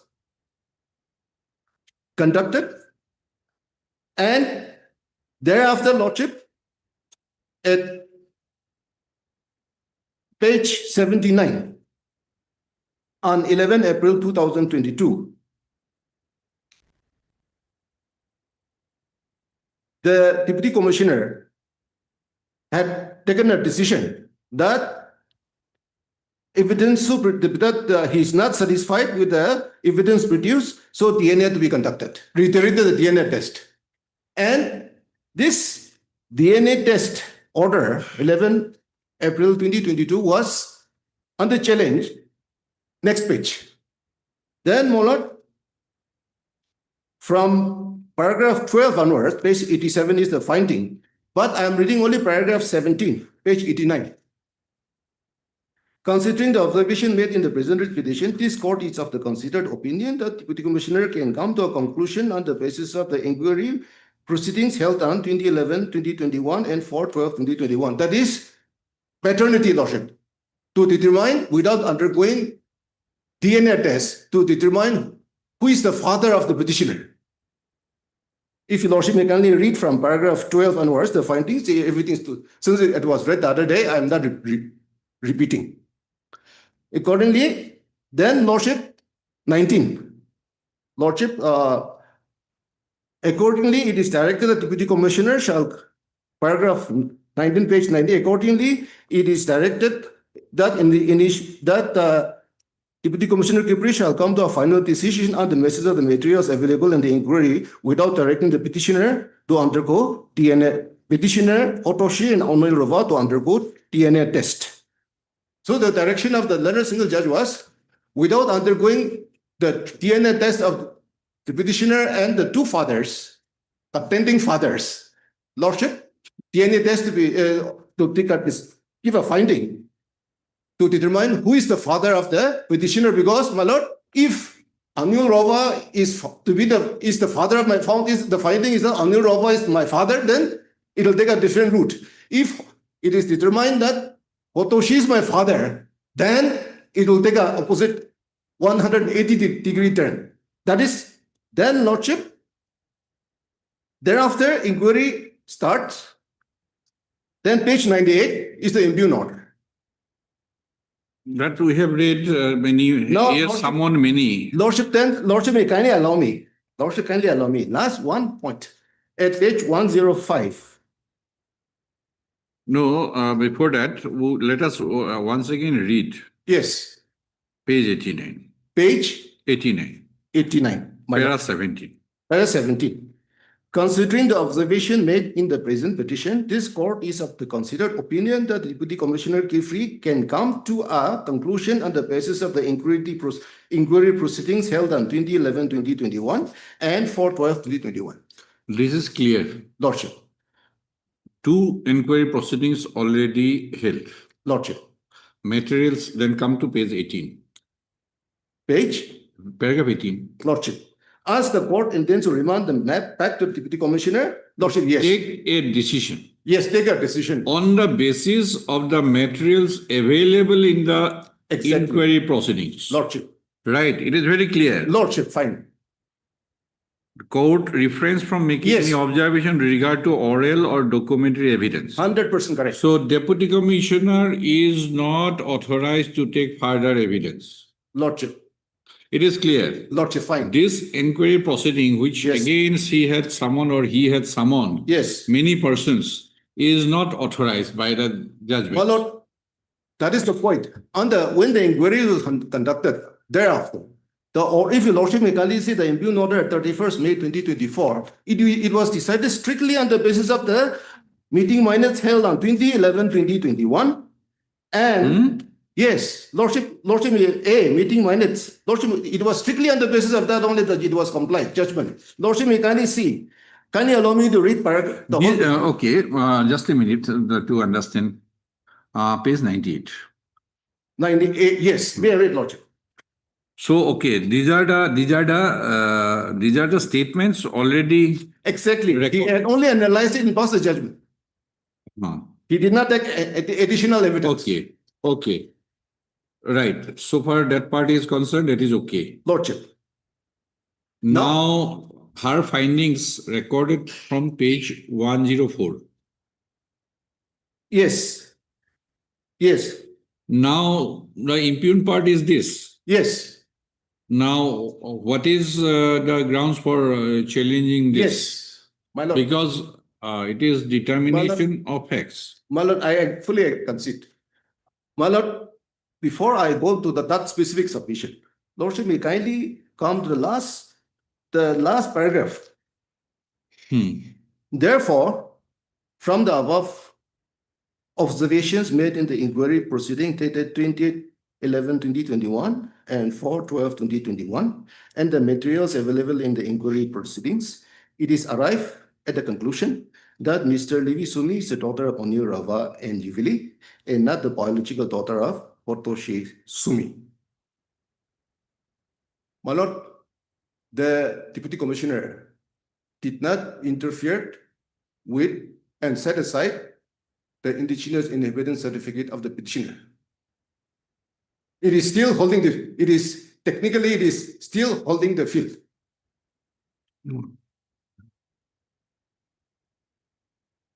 Now, because Lordship may kindly appreciate the fact that that was kept in the suspension at page 51 by the learned Deputy Commissioner. At page 52, it was kept under suspension. That and page 52, second paragraph, it was kept under You are Miss Levi Sumi. Lordship. Levi Sumi, page 52. Yes. Second paragraph. Yes. Marriage certificate is hereby cancelled. Cancelled. Fine. Then Lordship. Then thereafter Lordship may kindly come to 85 page, the judgment of the learned single judge. It was set aside. The impugned order was set aside.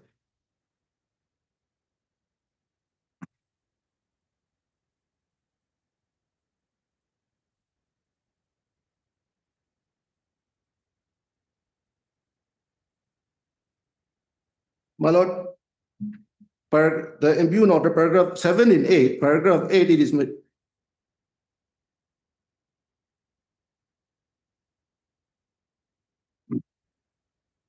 paragraph 8. The impugned order, the learned single judge has got the same at page 61.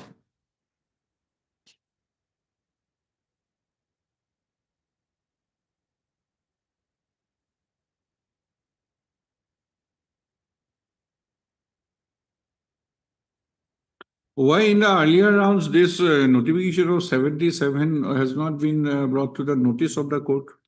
No, my lord. Because the parameters of any My lord, inquiry my lord, is within that narrow. Lord, all those issues were part of the process. All this, because all those issues were brought part of the deliberation before in the first round of litigation. Because I have the proof and within the parameter. Because without 77 notification, court cannot take any decision. Yes. But here, Lordship, the court, Lordship may kindly appreciate the judgment in 85. Without going into all that issue, then a single judge had took a simple decision on principle of natural justice without giving proper evidence, without giving an opportunity to make a decision on the basis of the two pension paper is arbitrary and it was set aside. Then he did not go into the other issues. That may kindly be appreciated, Lordship. Then Lordship may kindly see the impugned order which was challenged at page 79 in the second round of litigation. It is only talking about DNA test, but even after the inquiry, the Deputy Commissioner did not interfere with the indigenous inheritance certificate of the petitioner. And also, my lord, the impugned order, it is not been interfered with.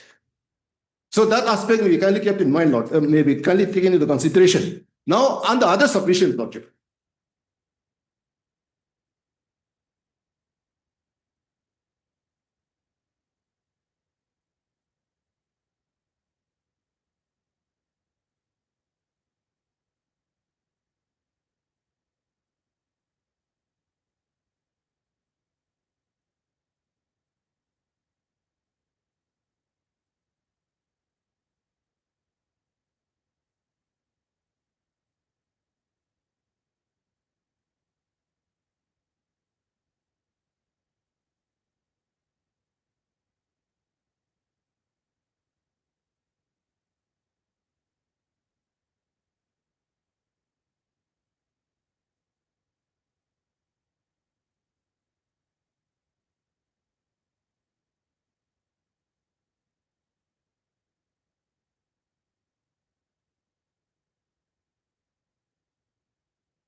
Page 105,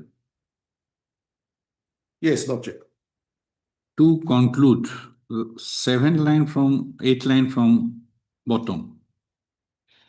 To conclude, Yes, it is held that yes, inquiry proceedings dated so and so does not provide sufficient evidence to show that Miss Levi Sumi is the daughter of Hotose Sumi. The documentary evidence also shows that Onil Rava as the father of Levi Sumi. Therefore, from the above observations made in the inquiry proceedings and the materials available in the inquiry proceeding, it is arrived at a conclusion that Miss Levi Sumi is the daughter of Onil Rava and Evili, and not the biological daughter of Hotose Sumi. Lordship, fine. My Lord, now kindly allow me to submit on the issue involved, because I'm only making a general one statement on the record that in spite of the negative finding against the petitioner, the indigenous independence certificate has not been interfered with by the Deputy Commissioner. That is only my submission, first submission. Now, on the issue raised on the issue of evidence and the valid, and on the what ground the immune order is from it as provided the finding of the Learned Deputy Commissioner in 104, page 104 and 105. And I'll make a short submission because that will be the issue involved here. Now, my Lord. Because scope of judicial review is very limited. I understand, Lordship. We were not going to substitute the view. I understand very well. Yesterday also, Lordship has mentioned that, you are repeating that. That is why But within that limitation. that is why I thought of giving a chance. That is why I thought whether there is existence of state level scrutiny. No, my Lord, that's why, and from there I'm making a submission. My Lord, my first, subject to repetition, I'm making a submission again and again that this is the subject matter of the present issue is a paternity dispute between the complainant who had lodged the student unions and the civil societies who had lodged a complaint to the concerned authority that I'm not the daughter of Hotoshi, but I'm the daughter of Onil Rava. That was the genesis of the issue. So, Lordship, the state government, the Deputy Commissioner, took a decision, conduct an inquiry to determine who is the biological father of the petitioner. Thereafter, my Lord, page 51, the Deputy Commissioner Kifri on 16 June 2020 came to a finding that my father is Onil Rava. As a consequence of that finding, my Lord, my indigenous independence certificate was cancelled. So, my Lord, the issue of the validity of the indigenous independence certificate was pursuant to the finding of the Deputy Commissioner with regard to the paternity of the petitioner. Thereafter, Lordship, we came before this Honorable Court. Thereafter, inquiry was conducted and the Deputy Commissioner directed for a DNA test. DNA test was challenged before this Honorable Court. And in the PBC 111, the court gave a judgment. My Lord, Lordship, we kindly appreciate the fact the judgment of the Honorable Supreme Court quoted by the learned single judge that with matters relating to paternity, presumption is in favor of the petitioner. That is the law. So, my Lord, taking that into consideration, the Deputy Commissioner, this Honorable Court gave a direction that there are sufficient materials available. So, on the basis of the inquiry, give a finding. Who is on the issue of paternity of the petitioner? So, my Lord, My respectful submission is the subject matter of the present case is about the paternity of the petitioner. And once the paternity is decided on the issue of indigenous independence certificate, my lord, is consequential to the finding. As I say, subject to repetition, A or B will have its consequences. Now, the Deputy Commissioner has come to a finding, which is challenged, which says that my father is O'Neill Roba. That much. So that is under challenge.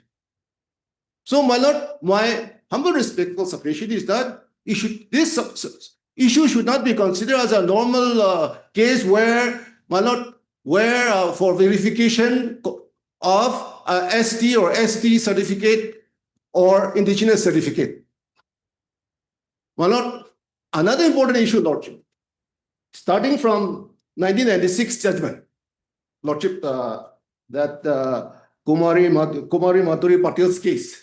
In that particular case also, lordship is aware on the facts of the case. It was a case whereby the petitioner had fraudulently obtained a caste certificate to get admission in the medical college. That was the facts of the case. Fraudulently obtaining caste certificate to get admission in a medical college.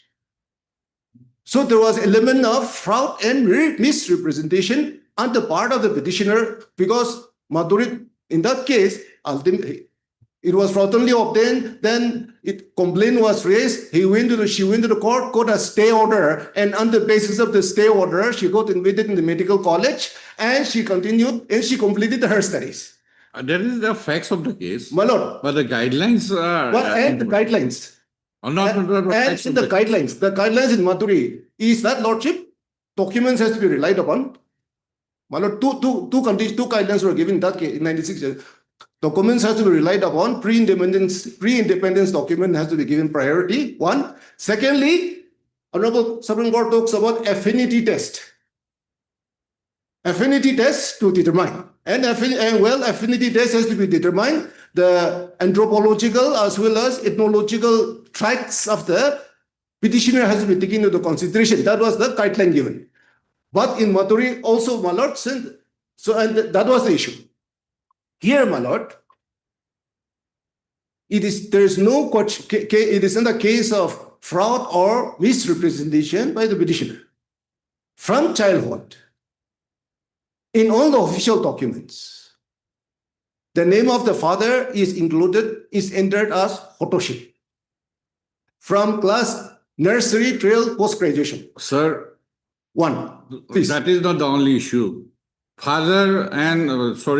father and her aunt are shown as mother. All these are, we are not going into that aspect. My lord, the aunt has been shown as mother in all the certificates. We are trying to shorten the issue. If you go into that, then the fraud, misrepresentation, all these issues will crop up. My lord, we are trying to avoid that issue, sir. My point. If we go into that, then it will be very difficult for me. See the certificates. A privacy presumption can be taken by the court also. How the aunt can be shown as a mother. It is a misrepresentation from the very beginning. So we are not trying to, I can see. We are trying to find out so that a good inquiry, whether this inquiry is suffering from any defects or not. If we go into this, then come to page 35, Evili Shumi. How can she be shown as a mother?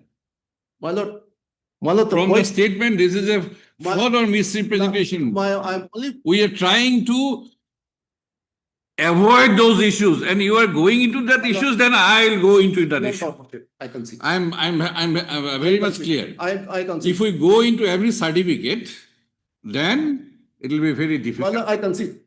Sorry, lordship. I can see. I was only talking from the point of the child, not parents. We are trying to find out that whether this inquiry directed by the court to be conducted by the deputy commissioner is within the parameters or not.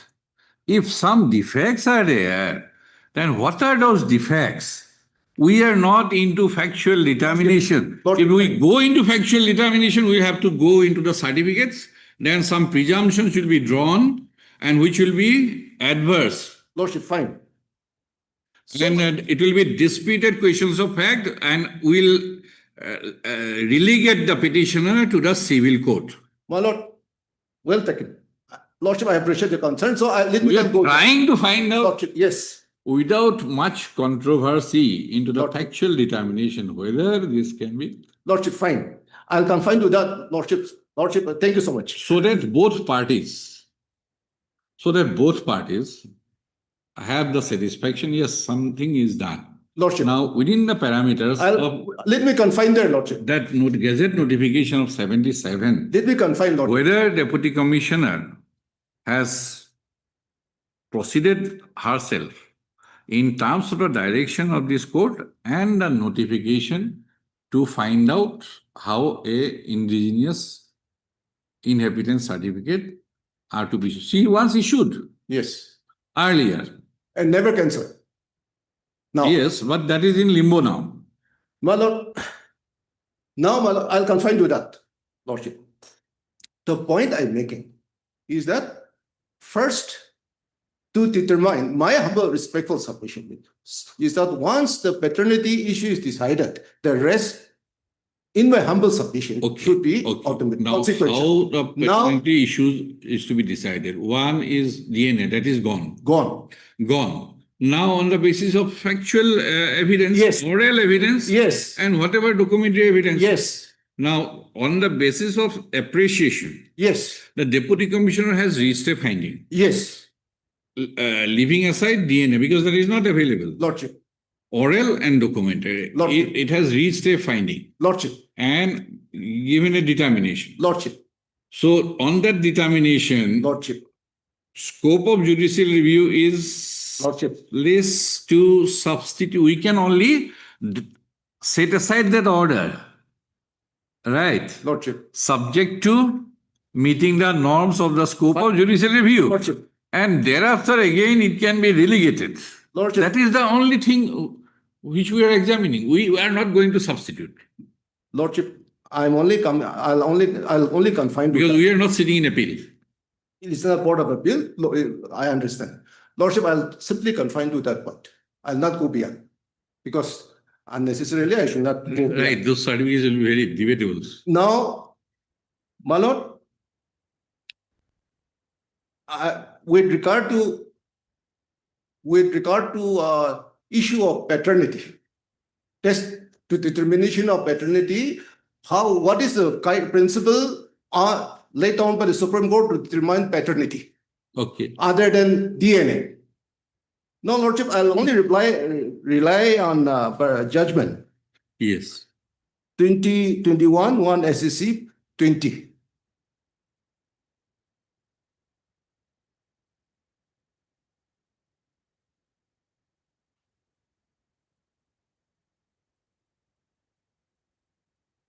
My lord, the citation has been submitted. It is there. I've given two.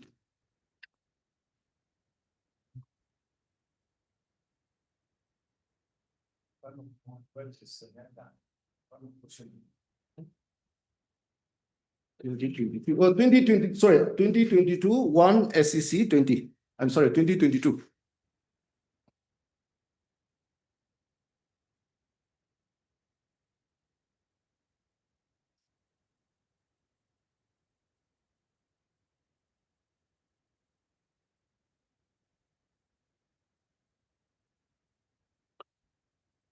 My lord,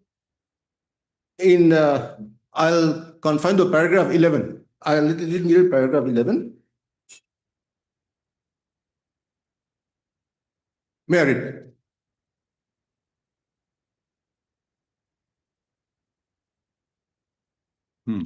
In circumstances where other evidence is available to prove or dispute the relationship, the court should ordinarily refrain from ordering blood tests. This is because such a test impinge upon the rights of privacy of an individual. It could also have major social repercussions, Indian law leans towards legitimacy and frowns upon posterity. The presumption in law of legitimacy of a child cannot be lightly rebuilt.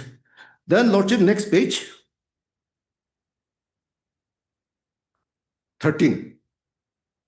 The presumption of legitimacy of a child can only be displaced by strong preponderance of evidence and not merely by balance of probabilities. The material portion of the court opinion is produced here and below, but at the same time, the test of preponderance of probability is too light, as that might expose many children to the peril of being illegitimatized. If a court declares that the husband is not the father of the wife's child without tracing out its real father, the fallout on the child is ruinous apart from the ignominy visiting his mother. The bastardized child, when grows up, will be socially ostracized and can easily fall into wayward life. Hence, by way of abundant caution and as a matter of public policy, law cannot afford to allow such consequences of befalling an innocent child on the strength of mere tilting of probability. Its corollary is that burden of plaintiff husband should be higher than the standard of preponderance of probabilities. The standard of proof in such cases must be at least be a degree in between the two, as to ensure that there was no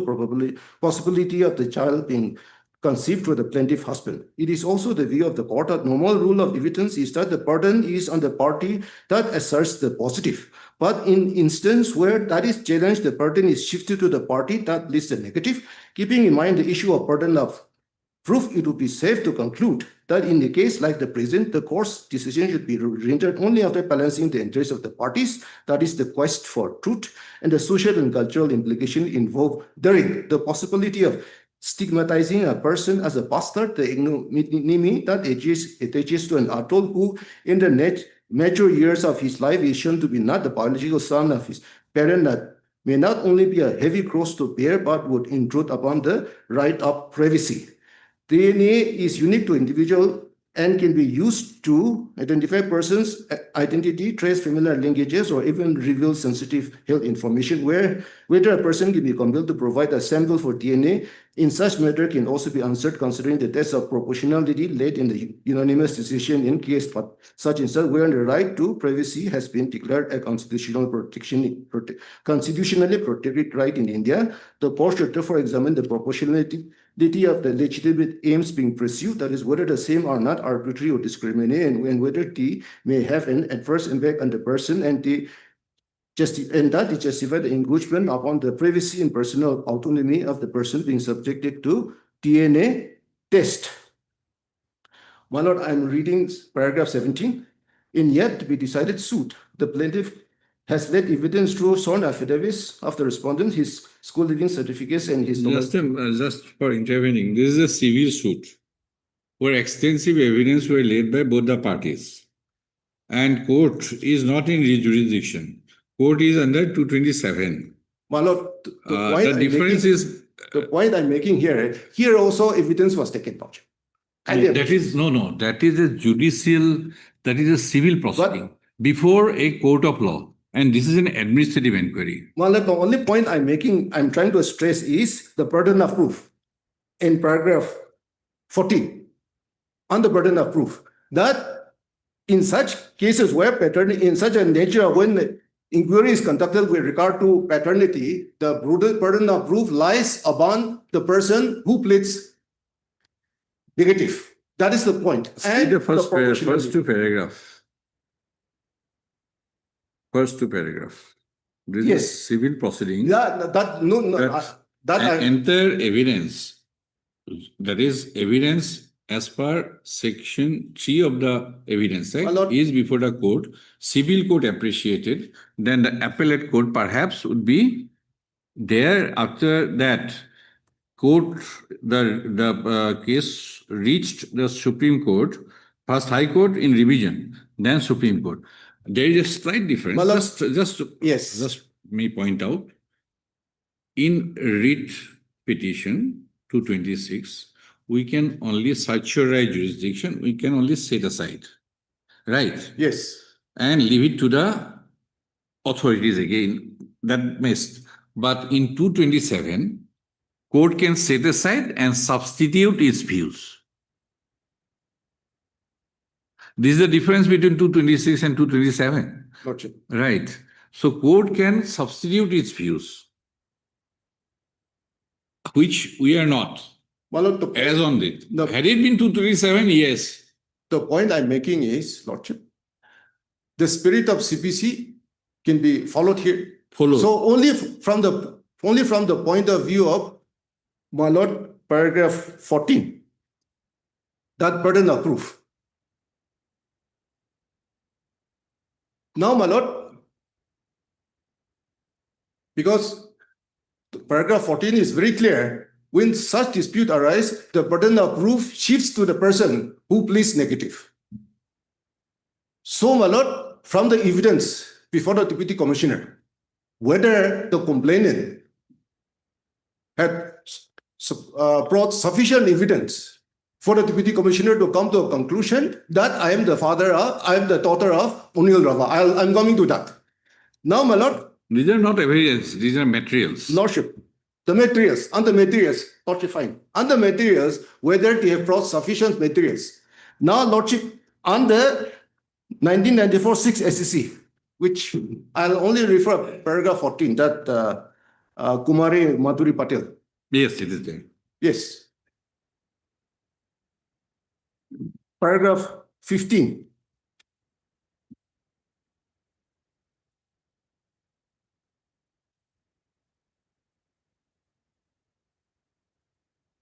The question then is whether the approach adopted by the High Court is in not elaborately considering the case is vitiated by an error of law. High Court is not a court of appeal to appreciate the evidence. The committee, which is empowered to evaluate the evidence placed before it when records are finding of fact, it ought to prevail unless found vitiated by judicial review of any High Court subject to limitation of inference with findings of fact.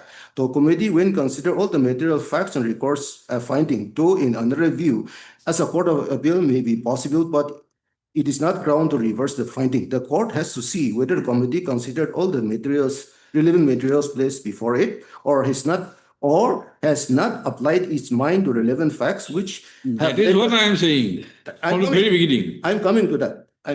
Just to satisfy your lordship, I'm placing because I also read this. That's why. My understanding was Yes. correct. Now I am vindicated by this observation. From day one, my lord, I was getting that. Yet the other day also I was having this judgment, but I thought today is the right time to place it. That's why I did not place it the other day. Mind relevant facts which have led the committee ultimately record the finding. Each case must be considered in the backdrop of its own facts. So, my lord, whether relevant facts, relevant materials placed before the deputy commissioner, whether those relevant materials were taken into consideration by the learned deputy commissioner, while coming to this conclusion. Kindly allow me to confine to that. Lordship. That is the only issue. Yes. That is, my lord, relevant materials to determine the paternity. That is what I'm reiterating, Lordship. Now, my lord, 104. We go back to 104. Yes. In view of the above, the present case is taken up for final disposals on the basis of inquiry proceedings held on 2011-2021 and 4/12/2021, and the materials available in the inquiry proceedings. This case, upon the filing of a complaint by the Kifri Tuensang Sumi Students Union to nullify the indigenous inheritance certificates issued to Ms. Lubi Sumi, as she does not belong to indigenous inhabitants tribe of Kifri district. On carefully going through the inquiry proceedings meeting minutes on 2011-2021 and 4/12/2021, numerous inconsistencies and contradictions were found and detected in the statements given by the witnesses. Therefore, as directed by the High Court, this office revisits the materials available and the inquiry before this office to come to a conclusion. So, my lord, observation is that he found numerous inconsistencies and contradictions.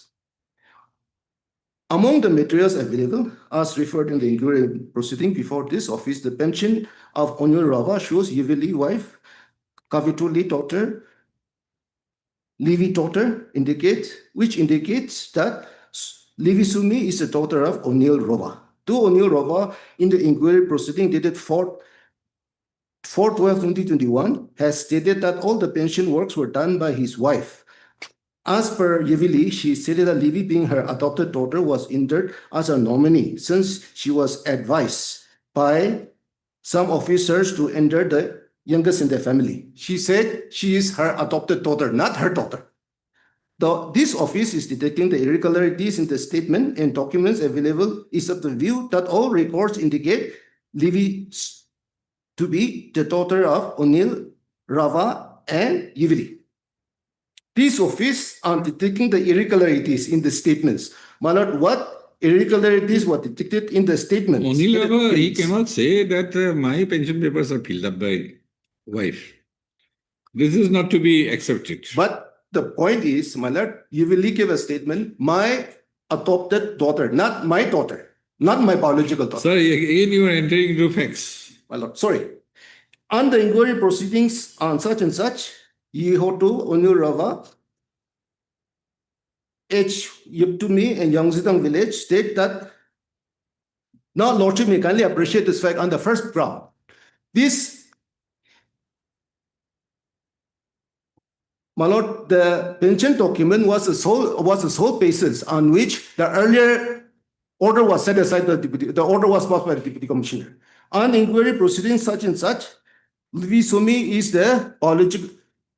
On inquiry proceedings on such and such, Yangzidang villagers stated that Livy Sumi is the biological daughter of Hotoshi Sumi. So the villagers, the Yangzidang villagers, have given a statement.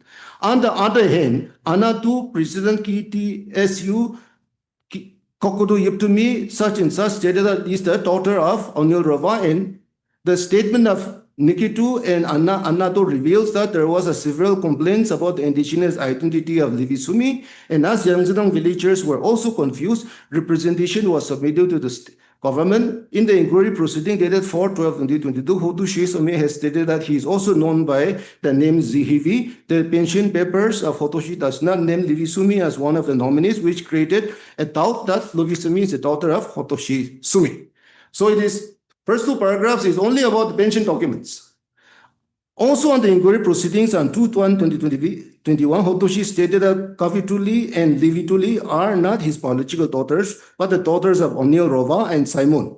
Uncle of Livy Sumi stated that Hotoshi has been mentioned as the father of Livituli and Kavituli in the ST indigenous documents of Livituli and Kavituli because O'Neill Rava has been adopted by Hotoshi. From this, it is made out that Hotoshi has entered his name as father of Kevituli and Lovituli, knowing well that they are not his biological daughters, but daughters of O'Neill Rova. Records show that this office, by an order dated Key-Free 16 June 2020, has cancelled the indigenous certificate issued to Mr. Livy Sumi and Lovituli, being children of O'Neill Rova, as there was a doubt in their credibility as indigenous in Sumi of certificate. My lord, it has got nothing to do with the petitioner. It is pertinent to mention that the inquiry proceedings stated 4/12/2021, this office decided to conduct DNA test to which the parties agreed to comply. However, the however, DNA tests could not be conducted as the Gauhati High Court Kohima bench dated 22/12/2023 has squashed and set aside the order directing them to undergo DNA test. My lord, this draft, this line is very vital for me. As such, the remedy available before this office to determine the present case is also exhausted. Lordship, the finding of the Deputy Commissioner is that since DNA test cannot be done, the remedy available before him to determine is exhausted. He refused to examine the relevant documents, relevant materials submitted in support of the petitioner in the immune orders, though it is all quoted. To conclude with, it is held that the inquiry proceedings does not provide sufficient evidence to show that Mr. Livy Sumi is the daughter of such and such. Lordship has, and the documentary evidence also shows that O'Neill Rava is the father of Livy Sumi. So, my lord, the relevant materials, if Lordship may kindly see the evidence is recorded, which is reproduced from page 98 to the materials recorded from 1 till 105. My lord, the materials and the statements of the petitioner and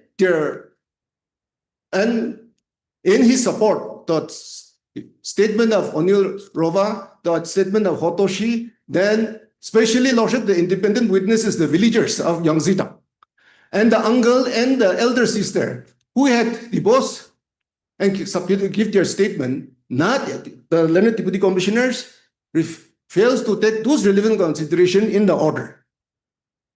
So that's how, my lord, there is no obligation of mine and there is a miscarriage of justice and it is perverse because he had only relied on the pension papers and, my lord, and the pension and the learned single judge in 85 has come to a conclusion that pension paper is not sufficient to come to a conclusion about the paternity. It was set aside. However, in the present case, Lordship, paragraph 1 and 2 is only about pension papers of the petitioner of the two gentlemen. And Lordship, it is totally silent.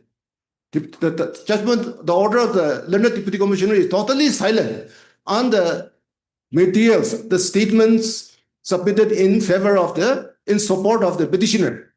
So by failing to examine those statements, materials, my lord, there is non-obligation of mine, and paragraph 15 of the judgment which we have referred to, which says that the concerned authority should rely on all relevant materials to come to a conclusion, but here there is a miscarriage of justice that the relevant materials has not been taken into consideration. And the finding is that since DNA testing is not possible, the remedy before him, Lordship, is all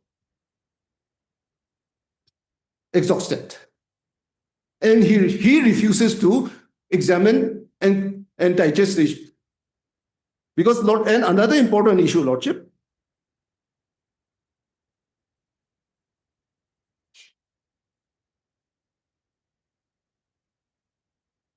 my lord, page 101.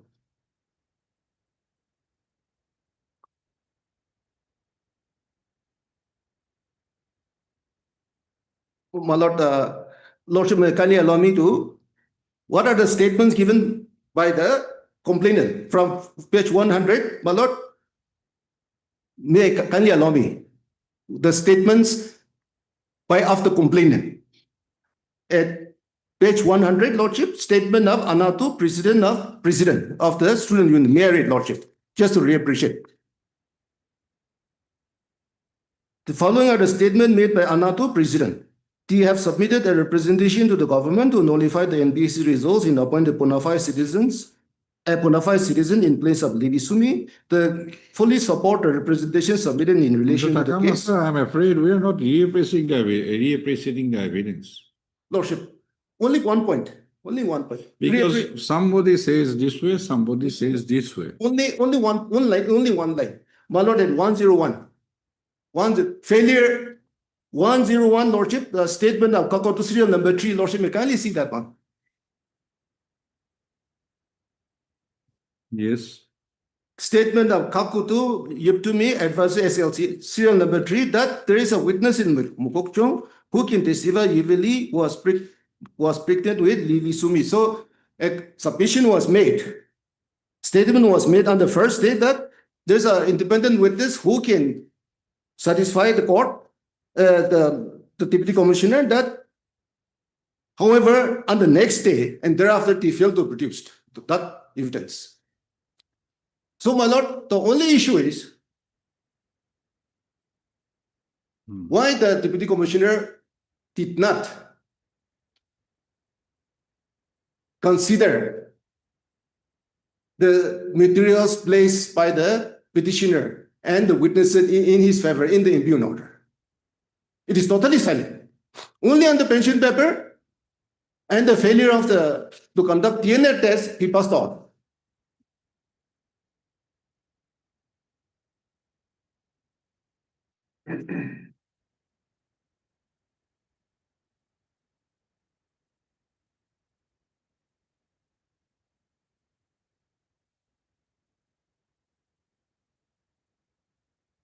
So the issue is whether all relevant materials placed before the learned deputy commissioner was considered by him as directed by this honorable court.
So all through her childhood, she was with her aunt. Lordship. So then all these documents, admit card, birth certificate, which are obtained during that time, reflect Otose Sumi as the father and Evile Sumi as the mother, presumably obtained by the mother, Evile Sumi. My lord, yes. Evile Sumi, presumably, Yes. and therein she had inducted the name of Otose Sumi. And this indigenous certificate also, Hotose Sumi and Hotose Sumi. Hotose Sumi, My lord, daughter, because in terms of the 2017. My lord, Lordship, you can see that in terms of the 1977 notification, it's the father. As per the guideline, it's the father, No, parents, parent, not father, parents. parents. But for my lord, the identity of a person in Nagaland trace is through the father. But your notification says parents. My lord, because Lordship, if the mother is a non-Naga and the father is a Naga, for example, mixed marriages, it is the father. The identity of the father which decides the fate, not the mother. In patrilineal society, Lordship.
Question is now, court has confined the proceedings to the earlier two proceedings.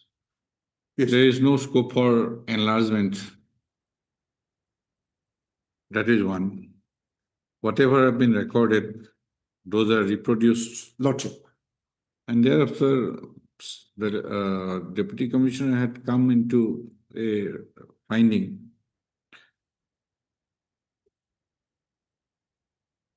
Scope of judicial review is very difficult, relevant or irrelevant. But question is that all the statements have been reproduced. But Lordship, in the analysis, besides the verbatim recording, whether he had analyzed while applying his mind to the issue. Because the question of application of mind. Non-application of mind is an issue. Is a We ground. are only examining that whether any small hole is there or not. That is what I am examining. Lordship.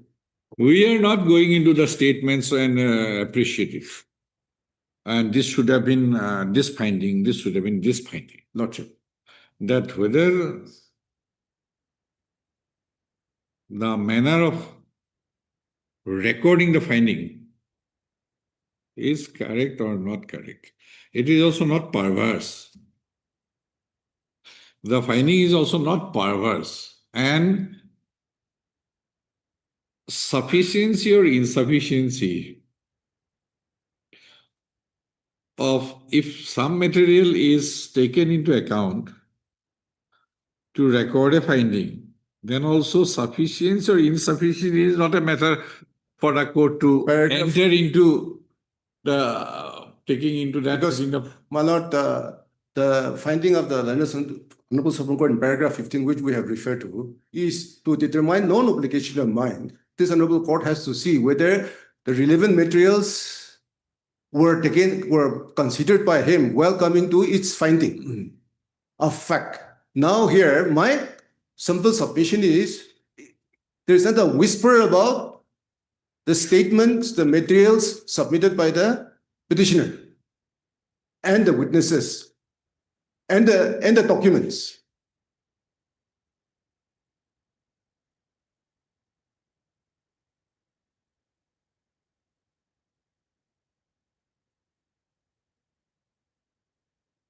Okay, we'll hear the other side. We continue at 2 Lockjaw. Yes, my lord. The two.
Apology, my lord. My lord, I would like to mention item number 30, Lordship.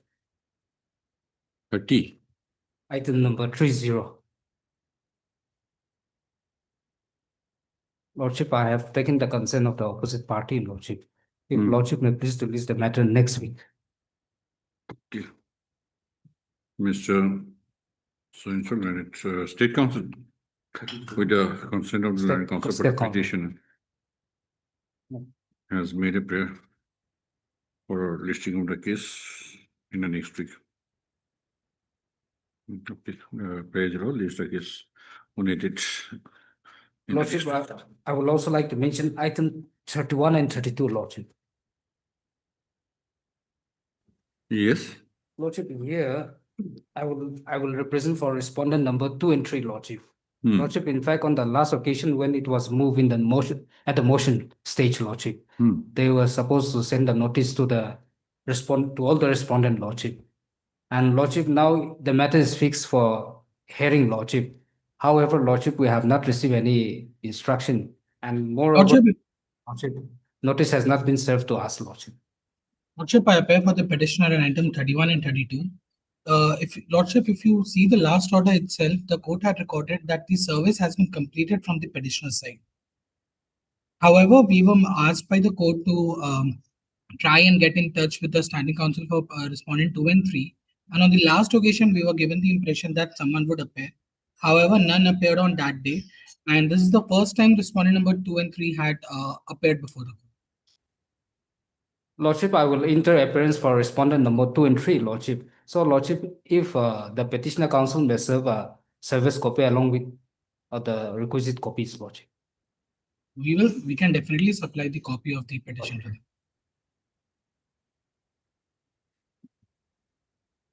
Who represents? You represent? I will represent for 2 and 3, Lordship. 2 and 3. Anybody? I'm representing respondent number 1. Okay. I've also filed one affidavit in opposition for the deletion of respondent number 1, George, on this matter.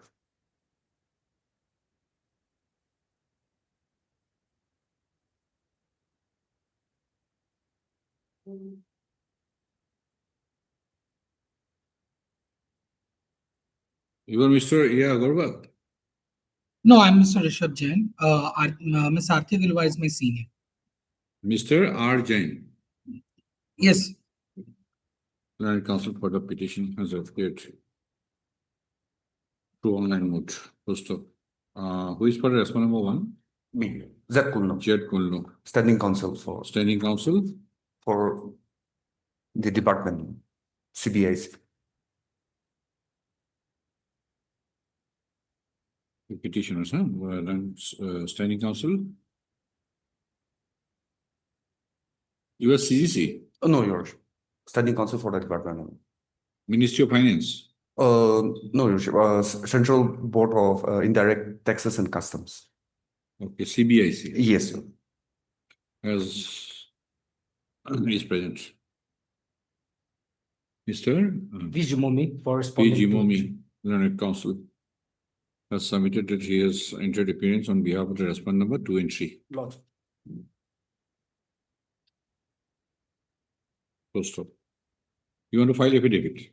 Lordship, the petitioner to serve as requisite for peace, Lordship. You have a local counsel here? Yes, yes, they have the local counsel. Okay. The petitioner shall furnish 2 copies of the petition along with annexer to Mr. Vijimomi within 3 working days from today? Yes. Okay. First of, what about 4? My lords, the 4 has not appeared before the court till date as well. Even the service, we had tried multiple service mode and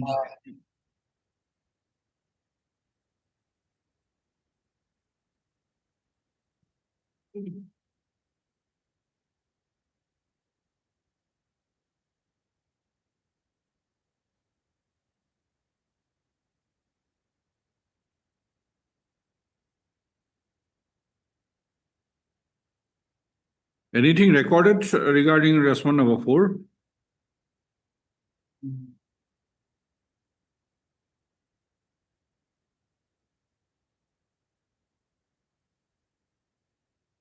pay steps. Any paper publication? Yes, my lords, we had that paper publication as well. It has been done. Yes, my lords. Yep. It has been recorded in an order as well. Which order? Uh,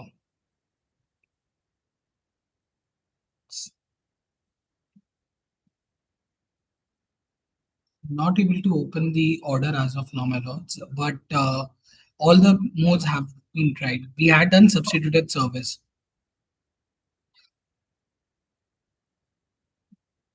Okay, no. My lords, if you pursue the order, It is submitted that service of notice upon the respondent number 4 has been affected in the substituted manner by way of paper publication. First, Mr. Jibomi, Learned Council for Respondent number 2 and 3. And it's allowed 2 weeks time. 2 weeks? 2 weeks time. 3 weeks time to file the affidavit in opposition on behalf of the respondent number 2 and 3. 2 and 3. First of same in item 31. yes, 30? my lords. Yes. Okay, 32. Same. My lords, if permission can be granted to file rejoinder thereafter, and then the matter can be kept for final hearing. Okay, let it be filed first. The lordship.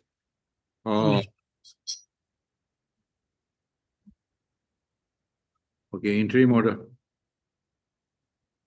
passed earlier on 23/9/2024 shall continue till the next date of listing. Itu to silent.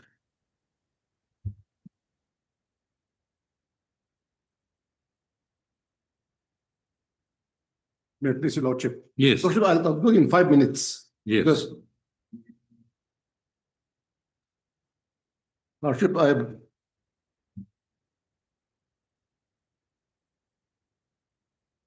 yes. Lordship, I'm placing one judgment. My Lord, this is from Andhra British High Court. My Lord, paragraph 5, second last paragraph, page, Lordship, kindly allow me to read 2 lines, which is underlined. Which I have underlined, Lordship. They have an act here, there is issuance of a SC certificate. The conspectus of the provision referred to here makes it very clear that a certificate issued by a competent authority under the provision of Section 4 of the Act has unimpeachable finality till the same is cancelled only by the district collector. My Lord, they have an act which says so, just to bring it to your Lordship notice. Now, my Lord, the state government had filed an affidavit in opposition for 1, 2, and 3. Lordship, kindly allow me to refer to annexure 2, which in that affidavit in opposition, Lordship. Page 10, Lordship. Yes. Whereas the NPC has recommended Sumi for appointment to the post of SS under the backward Sumi quota on the basis of, unlike in PSC exams dated 2022-122, however, TC Giffey cancelled the indigenous certificate of Levi Sumi. However, by the order dated, but my Lord, 16.6, my Lord, this is, my Lord, type copy is page 11, merit page 11. By the order such and such, cancelled. And whereas the PQ2 was subsequently recommended by the NPSC by letter dated 27/2020, whereas the Gauhati High Court bench said the appointment of the PQ2 order dated 15/7/22 following the WPC 85/20 filed by Levi Sumi challenging the cancellation of indigenous certificates and recommendation. Meanwhile, PQ2 was again selected for appointment to the post of SA.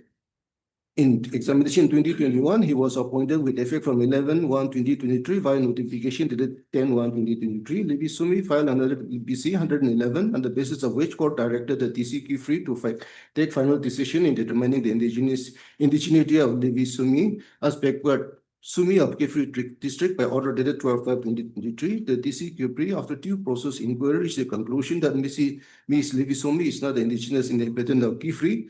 31/5/2024, Ms. Lugisumi is thus not eligible to avail the benefits of reservation under backward tribes only commodity. PQ2 is therefore eligible to be appointed to the post of Secretariat Assistant quota as recommended. Now, therefore, the date of appointment of PQ2 to the post of Secretariat under such and such is hereby revised from 11/1/2023 to 27/22. He shall rank below Mr. Such and such and above such and such in the seniority list in consonance with the merit list of 2020 batch Secretary furnished file letter dated 27/22, reiterated file letter dated 18/11/2024 for the pay scale of such and such. So, my lord, the seniority was of PQ2 was adjusted to the first examination. In view of the imbued order here. Now, my lord, I have filed my affidavit in reply to this. My lord, I have made a specific categorical statement that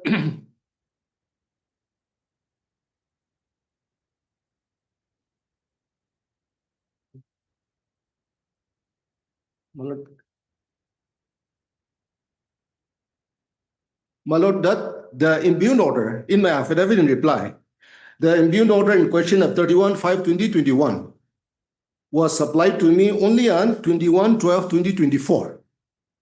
That categorical statement was given, and since I was not aware of this order passed on 28/11/2024, it has come to my knowledge only on the filing of the affidavit in opposition by respondents. Accordingly, I filed the present writ petition on 21/2025, and this honorable court had issued an interim order on 21/1/2025, but Lord, whereby not to fill up the post. That interim order is been passed, and that interim order, Lordship, has not been, no application has been filed for modification alteration of this interim order. My respectful submission is, my lord, that the basic order in the question is the Deputy Commissioner's order. And if we succeed in setting aside that order, Lordship, then all this is consequential in nature. That is my reply in the affidavit in opposition filed by the respondent, by writ petitioner, the 1, 2, and 3.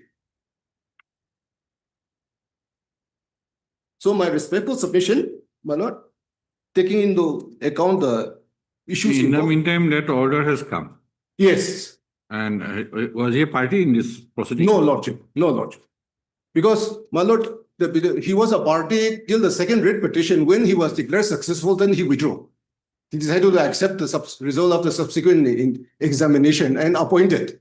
But in view of 35/2024 order, the state government department decided to restore the seniority to the first examination of 2020.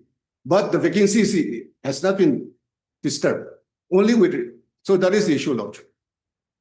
Just to bring it to the Lordship notice. So, my lord, Lordship I'm pleased that Lordship has given me a very patient hearing. So, in view of the facts and circumstances, Lordship, the prayer and writ petition your Lordship has gone through, so I'm not repeating that my prayer will be considered. No, my lord, my humble request, this is an issue tracking on since 2019. Last 5 years, a lot of mental trauma and whatever. So, my lord, in the direction given by this question, the issue here is such that the court cannot give a Lordship determination. My lord, problem is that. My lord, my respectful submission is that any order direction passed, let it be a time-bound manner. In view of the fact that now, since 2019, I'm sitting at home with all the attention, Lordship. Much obliged, Lordship. May I please, Lordship? Yes. My lord, since the senior counsel has already relied on all the facts, I'm not going into the facts, my lord. However, my lord, I'll be relying on my affidavit in opposition, para 3 and 6, my lord. My submission will be within this paragraph, my lord. Your lordship may kindly see the para 6, affidavit in opposition, my lord.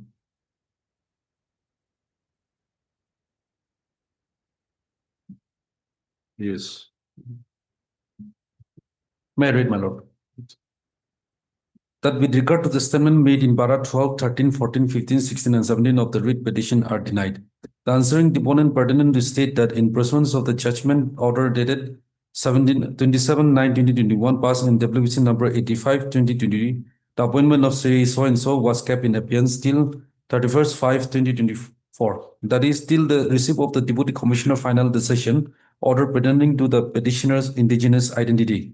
However, during the pendency of the matter before the Deputy Commissioner, by notification dated so and so, notification dated issued by the Secretary Nagaland Public Service Commission had recommended the appointment of Sri so and so for the post of Secretary Assistant under the Department of BNAR.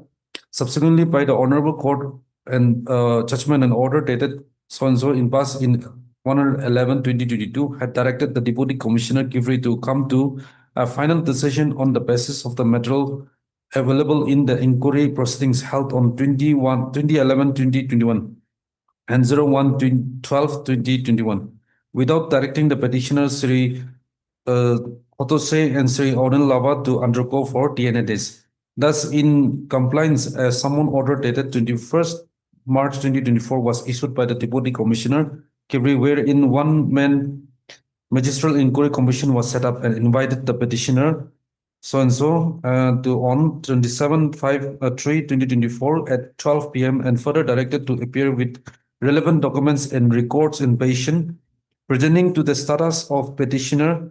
Accordingly, the Deputy Commissioner had verified the documents produced by the parties and accorded the statements and also considered all the available records placed on documents placed on record. The order dated 31/5/2024 was issued, wherein the therefore for the from the above observation made in the inquiry proceedings dated 21/2021, 04/12/2021, and the materials available in the inquiry proceedings, it is arrived at the conclusion that Ms.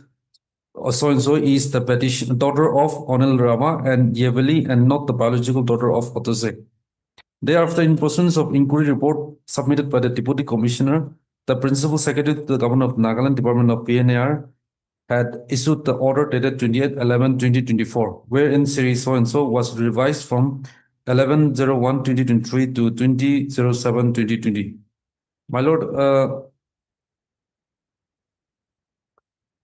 the final decision, my lord. Now to the facts, my lord. The final decision dated dated 31/5/2024 was taken in pursuance of judgment and order dated 22/12/2023, passed in WBC number 111/2021. Your Lordship, kindly allow me to read that final decision taken by the Deputy Commissioner, my lord. Writ petition. In the writ petition 98. Which part? Exerfee. Your Lordship, kindly allow me to read only the operative portion 104. 104, starting from last paratu. Yes. In view of the above, the present case is taken up for final disposal on the basis of the inquiry proceedings held on 20/11/2021 and 04/12/2021. And the materials available in inquiry proceedings, this case arose upon the filing of a complaint by the Kivri Tunsang District Sumi Students Union to nullify the indigenous certificate issued to Ms. Levy, as she does not belong to indigenous Sumi tribe of Kivri District. On carefully going through the inquiry proceedings, meeting minutes dated 20/11/2021 and 04/12/2021, numerous inconsistency and contradictions were found and detected in the statement given by the witnesses. Therefore, as directed by the Honorable High Court, this office revisits the material available in inquiry proceedings before this office to come to a conclusion. Among the material available referred in the inquiry proceedings before this office, the pension of Onil Rama shows Srimati Yeveli wife, Miss Gavidoli daughter, and Miss Levy daughter, which indicates that Srimati Levy is the daughter of Onil Rama. Though Onil Rama in inquiry proceedings dated 4th December 2021 has stated all the pension works were done by his wife.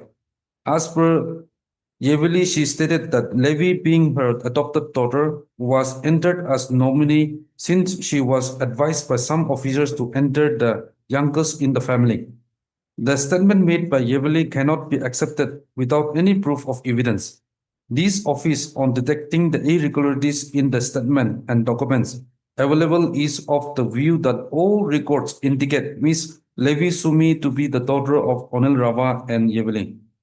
In the inquiry proceedings dated 2011-2021 and 04-12-2021, Levi Sumi Witoli Yehoto Onel Rava Ihoto H. Yaptomi GB and the Yangsitong village stated that Miss Levi is the biological daughter of Hotose. On the other hand, Anoto President Kakuto Yeptomi and Hoike L. Yeptomi stated that Miss Levi Su is the daughter of Yevili and Onelrava.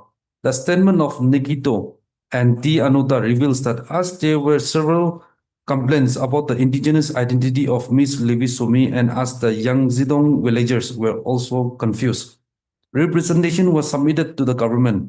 In the inquiry proceedings dated 04-12-2021, Hotose Sumi has stated that he is also known by the name Chehivi. The pension papers of Hotose Sumi does not name Miss Levi Sumi as one of the nominee, which creates a doubt that Miss Levi Sumi is the daughter of Hotose Sumi.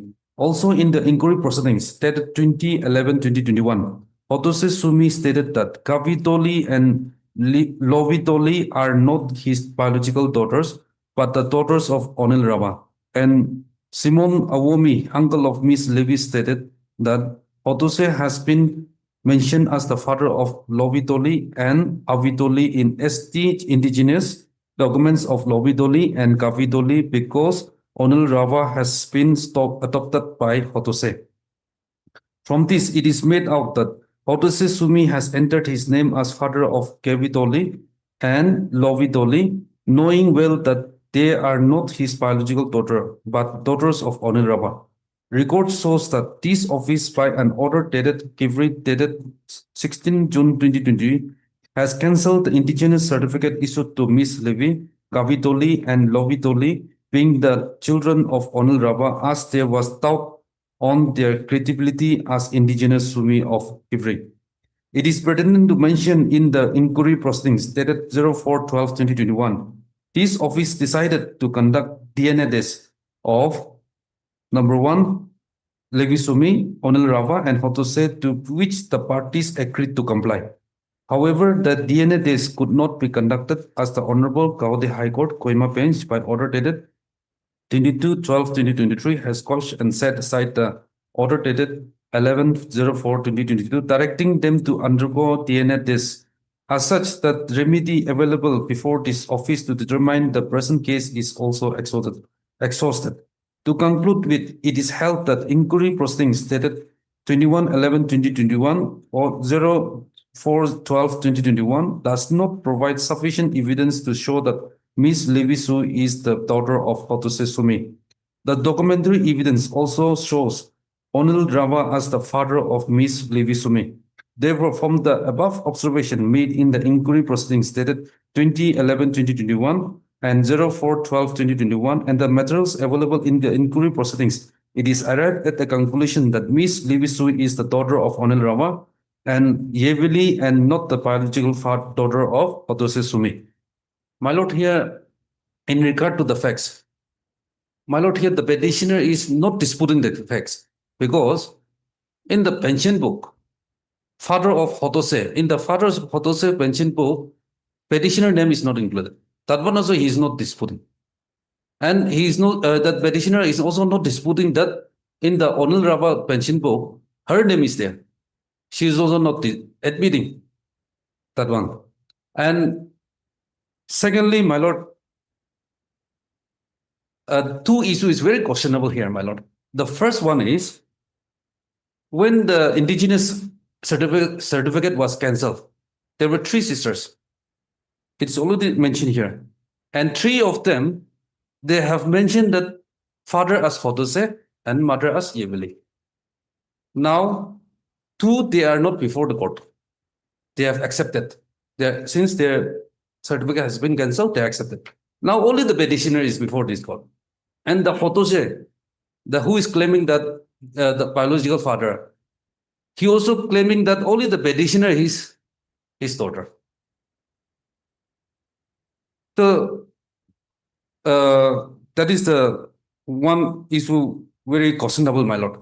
And the second one, my lord, second one is very questionable is, my lord, petitioner is claiming that she is the biological daughter of Hotose. And in the departmental proceedings, even she agreed to go for DNA test.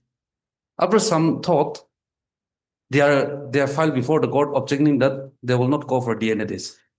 Now, if she is claiming that she is the biological daughter of the Hotose, why she is reluctant to go for DNA test? If she is thinking that, if she is claiming that she is the biological daughter. So that I want to give only these two clarification in regard to the facts, my lord.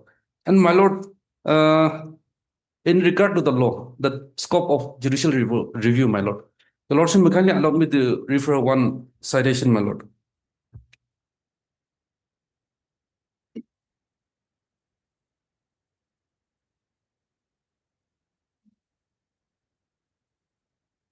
(2021-14) SEC 735. The important paragraphs are 21.2, 21.3, 21.5, 21.6, and 21.7. My lord, I'll read only the 21.7.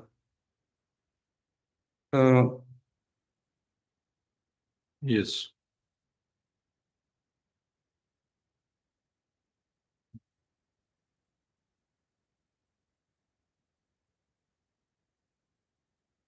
Uh, 21.6 and 21.7.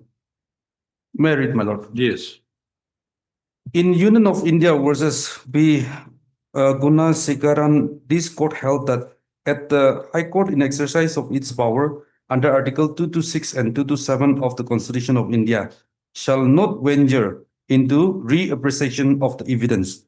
The High Court would determine whether, number A, the inquiry is held by the competent authority. Number B, the inquiry is held according to the procedure prescribed in that behalf. There is violations of the principle of natural justice in conducting the proceedings.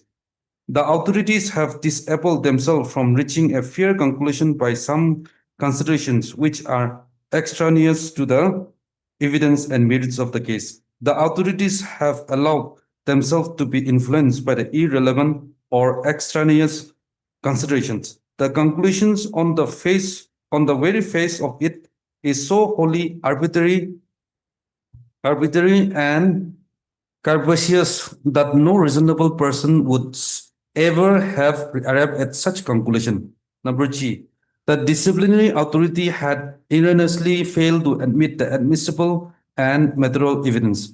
The disciplinary authority had erroneously admitted inadmissible evidence which influenced the finding. The finding of facts is based on no evidence.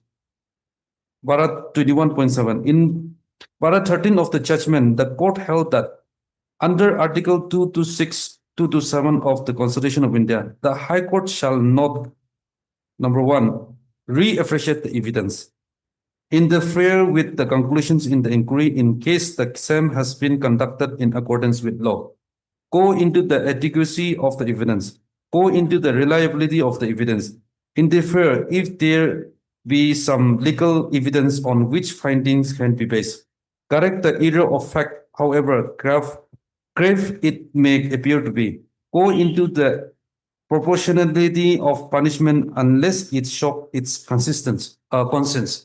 My lord, here, petitioner has not proved that opportunity was not given to the petitioner. And the petitioner has not proved that the decision taken by the DC is in contravention with the procedure established by the law. So unless there is proof of those illegalities, there is very limited scope for interference of this honorable court. And my lord, in regard to the last points which was relied by the senior counsel, my lord, the last order dated 28/11/2024, the annexure 3A of my affidavit in opposition. That was issued before the filing of this writ petition. So interim was passed, but that order was already out before the filing of this writ petition. So my humble submission is there is no illegality in the final decision taken by the deputy commissioner. So the prayer of the writ petition may be dismissed on basing on my submission, my lord. That is my humble submission.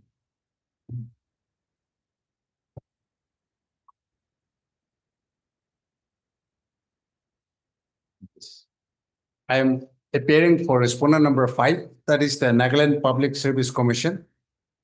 So far as the role of the NPSC is concerned, it is very limited, and considering the prayer made in a writ petition, the action of the NPSC is only consequential, and it is the state government, state respondents who can respond to the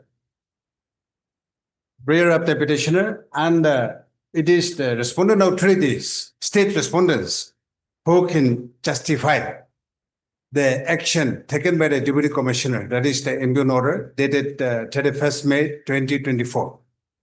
Now, so far as respondent number 5 is concerned, my syllabus is very limited in a very small arena, Lordship. So I have nothing much to say.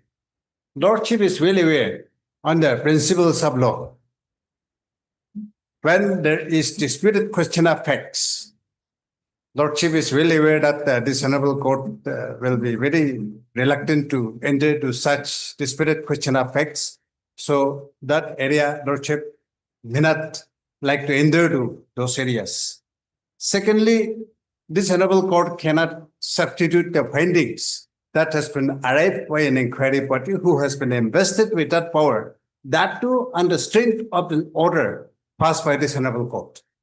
So the scope of judicial review under Article 226, because the writ petition has been filed under Article 226, seeking for a writ of mandamus.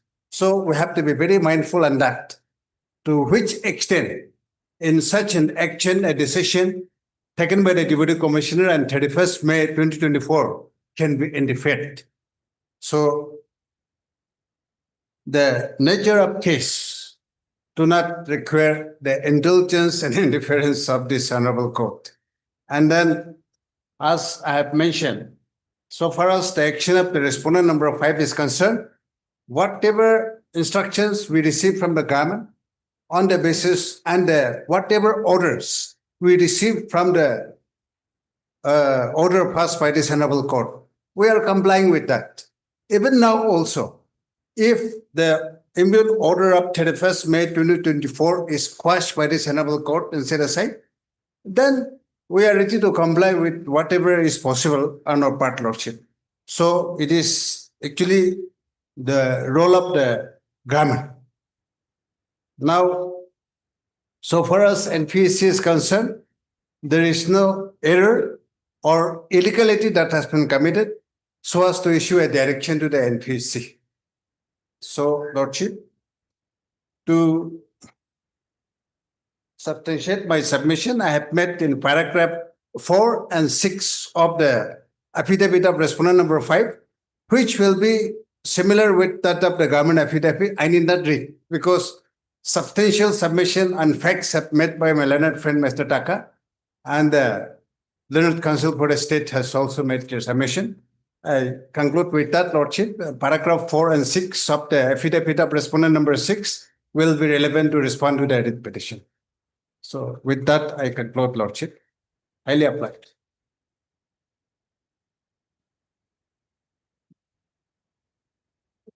Yes, Much applied, Lordship. Highly applied.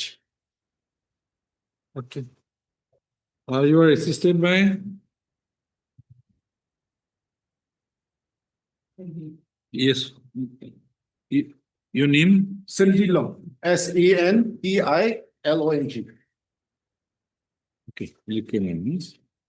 Mr. Thiba Phom, you are for respondent number? 1 to 4, my lord. Okay, you are a senior government advocate. Government advocate, my lord.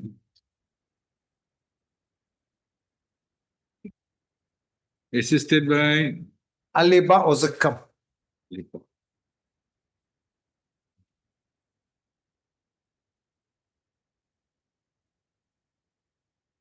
Okay. Heard Mr. Takamasa, and senior counsel, assisted by so and so. For the petitioner, Mr. Thiba Phong, government advocate. Nagaland for the respondent number 1 to 4. And Mr. Siti Jamil, and senior counsel.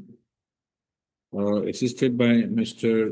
Alipa Jones, learned counsel for the respondent number 5. NPSC. Full stop. Okay. Arguments are heard, judgment is reserved. Much obliged. Much obliged.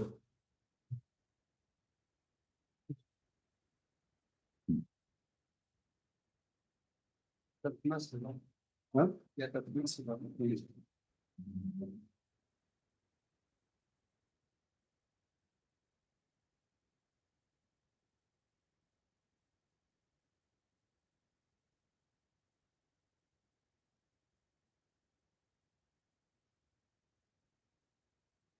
Had it been a case that there is a state level committee, I could have referred the matter to the state level committee with sitting experts there.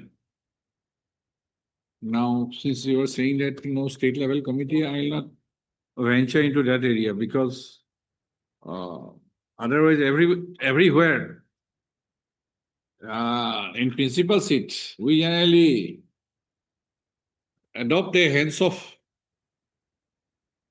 policy. We generally send it to the state level committee. We only see natural justice, relevant factors taken into consideration, irrelevant factors, perversity.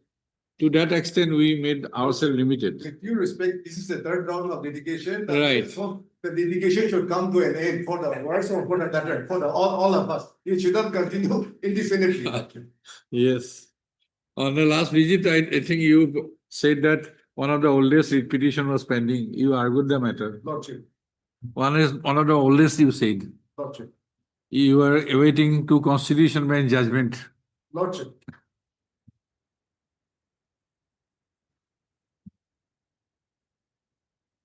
Bravo.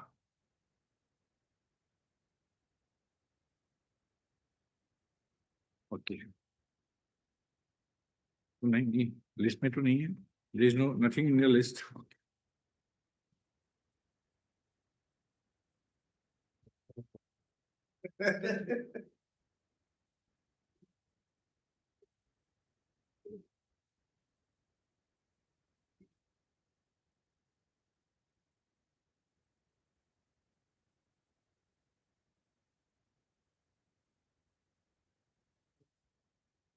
Oh, by next week, I continue doing that. Huh? Like, we go. Please, I will go to that. And when you I will leave,